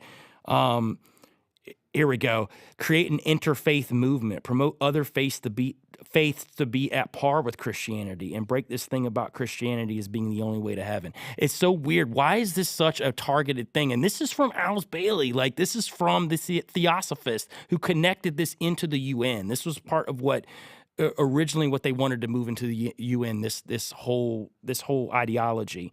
Get governments to make all these laws and get the church to endorse these changes. So back to what I said earlier in the conversation, we're going to work both ends of it. We're not only going to try to tear down Christianity in the Government church, but and we're through going to the also religion. run Christianity in the church at the same time. So we're Through the gonna government? eject it while Through we take laws? over the front. Exactly. So we're gonna recycle and kick out this stuff. We're gonna rebrand it and go, this is what it's always Right. been. That's Animal Farm type stuff. it really is. Man. Oh, That's God, I the love whole that book, man. I That's read the that whole, again recently. 4 legs good, 2 legs bad. And then Yes. they're like, no, 2 legs is good too. 2 legs is even better than 4 legs. And then by the end of it, the pigs are living in the house. And like the creepiest line is that they say, by the end of it, you couldn't tell the difference between the pigs and the farmer. I know. That's Like so wild. they've just converted themselves into it. What they espouse to hate, they become. They became. And Yeah. So anyway, that's why I believe the way I believe, because I just see so many correlations Sure. between why is it that these elites hate like the God of Judaism or Yahweh And they really do. so much. And they Right. really do. And it just starts, and none of the other gods are like that with. It's just that particular. And you could even see like sports athletes where they'll bring up God and start talking about, all of a sudden the feed gets cut. And they'll be like back in ESPN, we're like, oh, I don't know what happened. You don't? yeah. Like, again, I don't care how anybody believes. You believe whatever you want to. I feel like a free country should allow that. And I think that you should be able to think whatever you want to think. But why is it so concerted effort to just knock out one particular group or way of thinking? It just seems like there's just a really hard-lined arena there, and why is it so much devil imagery everywhere like now? I mean, and we're not talking about, and listen, I don't want to get on the satanic panic stuff. It's metal, dude. I believe that too. I believe like that whole satanic panic thing was totally manufactured. It was a psyop. Oh, It sure. was completely, and I think they're kind of doing another one now. I think that's part of it. yep. But I think that there's still an element of it that's so true, because it's so much of it. It's like, man, like, why is Sam Smith up here dressed up like the devil at the Grammys and Dude, doing that this stuff whole was thing? too weird. It's becoming your so eyebrow. normal. Like, why is this normal? Well, but the whole part of that is, and I think Mike's the one that kind of expressed this to me, was, to carry out that agenda, you have to show us. Oh, absolutely. They have to tell us what they have to tell us what they're doing. That's part of the game. Well, it's the whole karmatic wheel. There you go. That's prevents it. That's it. the karmatic wheel from If they do it in moving. secrecy, it's now something we couldn't show prep you. for, and so it's an unfair battle. And honestly, that's I watched hours of this guy Bill Schneeblen. I don't know if you've ever heard of him. I haven't. Some of the earliest YouTube that you can talk about, former Satanist, former Black Arts, former Freemason. Yeah. Was actually a Roman Catholic priest as well, was a Jesuit. He had his hands and had worked his way into so many different groups. Yeah. And I'd listen to hours of his stuff. And that's just when I was trying to research more of the paranormal side of just, demonic possession. And I got into a whole kick of that, and then eventually ran into these former occultists, Yeah. one after another, that talked about how the big thing was railing against Christianity first and foremost, and getting into, they had high school principals. Right. They had people in government. Right. They had people in literally everything. And this guy, talks about, eventually he becomes, but if you really start digging into, like you did, you start digging into the occult, a lot of people end up Christians. Yeah. You 'Cause see you it see over and something over and over when you're again. there. I always thought, why is that? It is really, I've experienced really, really bizarre things as well. And there is something about, like, I've met you. Yeah. We haven't known each other that long, but I've heard a very similar story to yours from multiple other people Right. that are digging into this kind of stuff. Right. Now, you start doing meditation, that doesn't mean you're going to be possessed by a demon. I mean, No, there's spiritual sides of things that I've looked into and felt and have experienced, and the teachings of Jesus or any type of ancient, any person that had anything great to say. I want to know about it. Yeah. So, I've looked into the lost years of Jesus. I think that's a fascinating part. Where was he for those 20-some years? Right. Was I'll tell he you, in a funny India? book is a book called Lamb. That is a hilarious book about his lost years or whatever. It's just, Okay. it's actually just, it's really funny. I thought it was pretty funny. It's about it's from the perspective of his best friend since childhood, and his best friend rolled around with him during this whole time, and it's from his perspective of what's going on. I like the book because it never like devalued Jesus and made him out to be anything that he wasn't, like from the Bible, but like everything else around him was just like mayhem, and it was just like this whole perspective of this guy who's totally human, and he's like, he even talks about Jesus like when he was a kid and he was playing with this frog, and the frog accidentally died, and then he like raised him from the dead, and he thought it was funny. He killed him again. He raised him from the dead. Like, it was just like a funny. Learning his powers. But it's like, you think about it. Like, at one point he was a kid, and like he might not have really understood, because he had to Right. grow up like anybody else, right? Right. That part of it I thought was really, really interesting. But you're right, though. There's that part of it that I think is very interesting, and I think that's what the Bible does. Like, He was really, learning esoteric information. the hidden Bible is knowledge. esoteric, and I think people confuse that But word. but so that's what I much. mean. That the early Christians were the Essenes, were these folks that were the Gnostics. They had a spiritual aspect, not this kind of cleansed down version like what you were talking Yeah. about, the church, because the spirituality goes through the priest, right? Yeah. So the early Christians weren't like that. The Essenes were, I think, learning healing, learning meditation, just like Jesus. He went to, I believe he went to India. There are temples and things up in the mountains where in a Buddhist temple, a man named Ayesa came to the land. and healed it very people. well could have been. And they taught him meditation. They, well, taught him healing. They He talk fought about with him the going to America too, showing up to Native Americans. People talk about that as well. I mean, we don't know what happened during that time, and it's with a lot with the Bible, right? There's gaps where we don't. I would talk about. I just said earlier about verse 1 and verse 2. We're talking about billions of years between two verses, right? Yep, So yep. when you think about it, I take it for what it is. It's an esoteric book through and through. People get that word and they're like, oh, esoteric, it means evil. Like, no, it just means hidden. It just means that, and again, I don't think it was ever supposed to be hidden from us. I think we were supposed to connect with God on a deeper level. That's why Jesus came, because he wanted us to connect with him on a deeper level. But then, obviously, the fallen angels and everybody else got involved and then, like, quickly jumped into the church and tried to control everything. And then they got everybody thinking that you got to pray to a priest, you got to do this, do that, while the priests are doing whatever to these, like, boys over here. You know what I mean? You got all this stuff, weird stuff going on, and they're keeping us away from our relationship we're supposed to have with God and with other people. So let's not forget that either, though. We're supposed to connect and grow with other people. We're supposed to create an environment that we all can evolve together in a way that is beneficial to all of us. You know, everybody's so consumed with getting off this planet, like, oh, I got to get to heaven, or the end times are coming, or this and that. Like, why don't you try to live your best life here? Because that's why he created this earth for us in the first place. Is to experience love, hate, fear, pain. Right. You know, higher realms of existence. You don't have this physical body. Right. Yeah, it's an I experience. believe that, that part of us, our inner essence, the soul, whatever you want to talk about it, our mana, it moves on, but we're here as a schoolyard. No, I totally agree with that. Though. And, do we move on? Who really knows if you're the reincarnation, all that stuff you can believe or not believe, it doesn't matter. But, and we don't all have to believe the same thing. We can all be different. It's okay. We can have these conversations. Sure. And you're a Christian and you're a Buddhist and you're a Hindu and it's all love. Yeah. Right. And it's finding, there's a nugget that you can learn from a Hindu or a Buddhist, or that they can learn from you.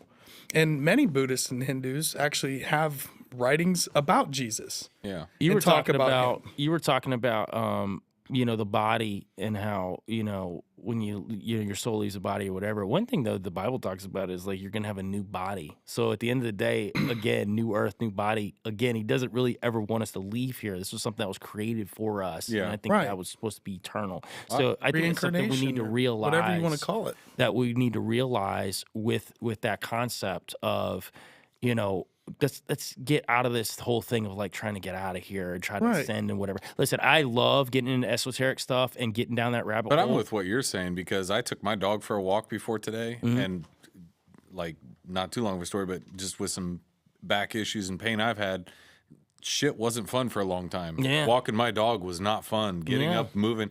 So I was like, honestly, like if my body doesn't get better, like I'm good with an abbreviated timeline because I'm in a lot of pain. Yeah. Being out of that now, I'm like, I could do this for a long time. Yeah. I really enjoy this. It's great. It's nice and sunny out. Like there's so many things to take in and really just revel in. Right. That if you're not paying attention and you don't get those little lessons, and you're not. I used to joke that my win every day was waking up and the socks that I got to pull out of my sock drawers to win, because I'd put on my Mario Brothers socks or like some fun socks. Because I'm like, other people think they got to win the Mega Millions or they need a Ferrari or they need this. happy. And I said, they're never going to win. No. I win every day. Right. And I set that up so I win. Bunch of small ones. I'm the one that gets to make my game. Right. Yeah. We all get to do that. No, for sure. Dangle your own carrot. Don't let somebody else make that carrot for you. What do you want to go after? What do you have in front of you? Right. And I think that's something I had to find the balance with too, though, because I've always been kind of had that warrior spirit and want to fight. That's just kind of me, right? Hero's journey, man. And as Mikey would say, I've kind of found a way that I'm supposed to channel that now into like music, You're in tune. into what I'm doing with the podcast, Yep. what I'm doing when I talk to people about these elites, all these other things. Like, I know, but at the other side of it too, though, I'm becoming more in tune with the side of connecting with people on a deeper level and being able to understand others and understand that everybody's not like me. Sure. But I have to understand how they think too, because that's something that is hard for me sometimes. Because listen, sometimes it's hard for me to understand why somebody doesn't fight back, right? But then I have to understand, like, they're a different personality, they're a different person. Not everybody's like me. And in all honesty, Not only that, nobody's like you. Right. We are all We're all unique, different. right? Like, that's really right. that's a very big thing to come to and say too, because we've all come from that perspective where it's like, how hard is this to understand? Why can't you see exactly like me? And once you realize, like, wondering why, say, if I didn't get you or you didn't get me, now you understand. Right. We It's all don't perspective. We don't get that. Yeah, we all don't get that. perspective. I think that was just a lot of years of nursing too, of seeing people of all different walks of life, and to even the conversation that you guys were having a second ago about the whole, what happens to our energy, our essence, our spirit. Not like it was a fun experience, but I've seen a lot of people pass away in real time in front of me. Yeah. It's And weird. that's I've been there. not something normal. Right. Because once that person stops existing, They're gone. you know it instantly. Right. There is nothing inhabiting wild. that physical body.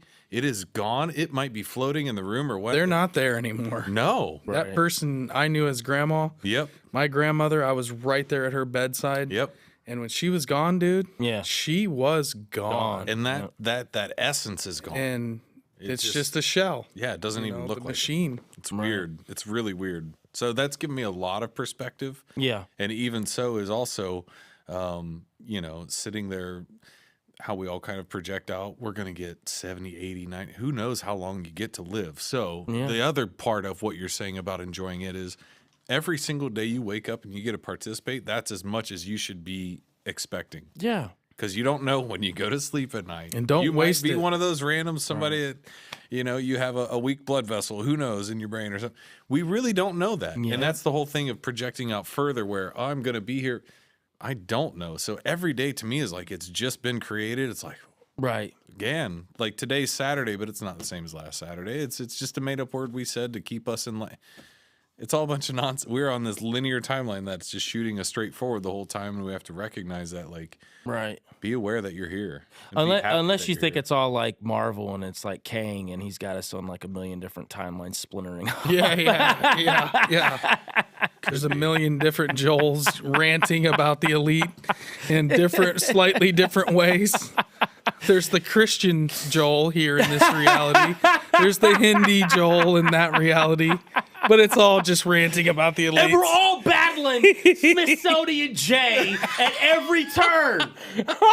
No matter what the timeline is, it always goes back to Jay and the You know what's Smithsonian. funny? I was going to say God, I that love same that. thing because I knew we couldn't change Jay's character is immutable throughout the infinite parallel universes. Jay is always at the Smithsonian. No.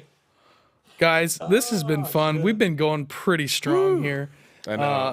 This has been, I love these kind of shows because it's just, something that we haven't, like, subjects that we haven't had an open conversation about yet. Or we just haven't had the guest to come on to be able to really, talk about them, because we might have a little bit to say here and there. Mikey might have more than I, but I mean, as I always say, I'm not the authority on anything. I'm a weather vane. I'm an aggregator. Right. I've dug into this stuff. Yeah. And it does, like, it constantly pops up, and it affirms over the years a lot of the things I was digging into with the occult and Right. and where it comes from, the historical part of it, the mystery schools. It all does kind of lead back to the same place a lot of times. Yeah. And man, this has been a ride. We've had some laughs. You're not going to hear any complaints Got out of me. some knowledge. No, this I had has a been great awesome. time. Joel, anything you want to leave us with? Anything you want to promote or let everybody know where we can find you? By the way, all of Joel's links are in the description.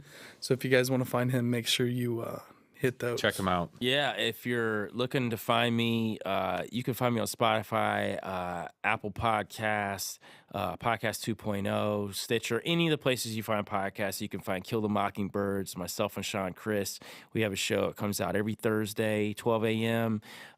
We do have 2 extra shows that we drop a month, one with Cryptids of the Corn called Floating Mushroom, and then we've got one with Juan Ayala called Shadow Band Syndicate.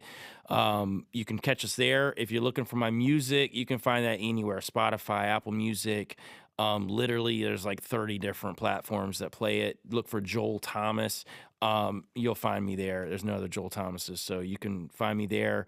I put out new music all the time, so you can do that. If you're looking for my main hub where we play around a lot is Instagram, so you can find us at Kill the Mockingbird Podcast. We put up a lot of like funny videos. I do a lot of that. We do a lot of informative stuff, a lot of weird stuff too. If I catch some weird stuff that's moving around, like, oh man, this thing was shown over here, like we'll put that up too. We do.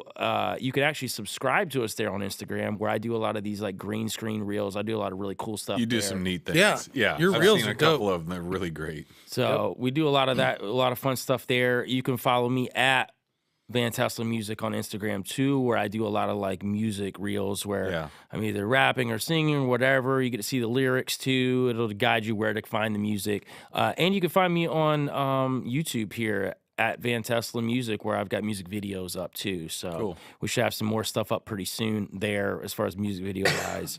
And if you're looking for the latest film, Expedition Dogman, go to Amazon Prime. You can find me there with Tony Merkel, Christian Roper, and Ward Heine, one of the first adventure. So. Yeah, definitely check that out. Absolutely. Yeah. And check out the podcast. Check out everything you guys are doing over at Merkel Media. We'd love to have Sean and you in studio next. That would be a trip. Yeah, we'll get really we have wild, some ideas. We have some ideas. Yeah. We might have a Royal Rumble going on someday down here. But Joel, this has been great, man. Thank you so much for coming on. Yeah, I had a blast. This has been a ride. It's been fun time. And, we are The Strange Road. You can follow us. Make sure you like this video. Hit that subscribe. The podcast is on all major platforms. Please follow us. And we'd love a 5-star rating. So if you guys give us like a the review. show, Tell us what you episodes think. like this, tell us what you think. You can find us on Instagram at The Strange Road. I'm kind of front running the Instagram. Stoner does all of our editing, so you can catch our reels, the stuff we're doing there. Doing a lot of shorts and reels over on YouTube that are crushing right now. Yeah. We're gaining ground week by week. Just trying to put stuff out there. You guys seem to be liking it.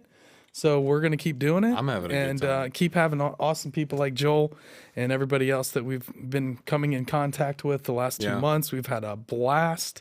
Listen to us, watch our stuff, and we appreciate the heck out of all you guys in the chat. Yep. Thank you for hanging out. Big thank you to Stoner and Disbro back there for helping put this on and orchestrating all of this madness. The wizard and the bro behind the scenes. The wizard and the bro. Yep. The wizard and Willow. Yep.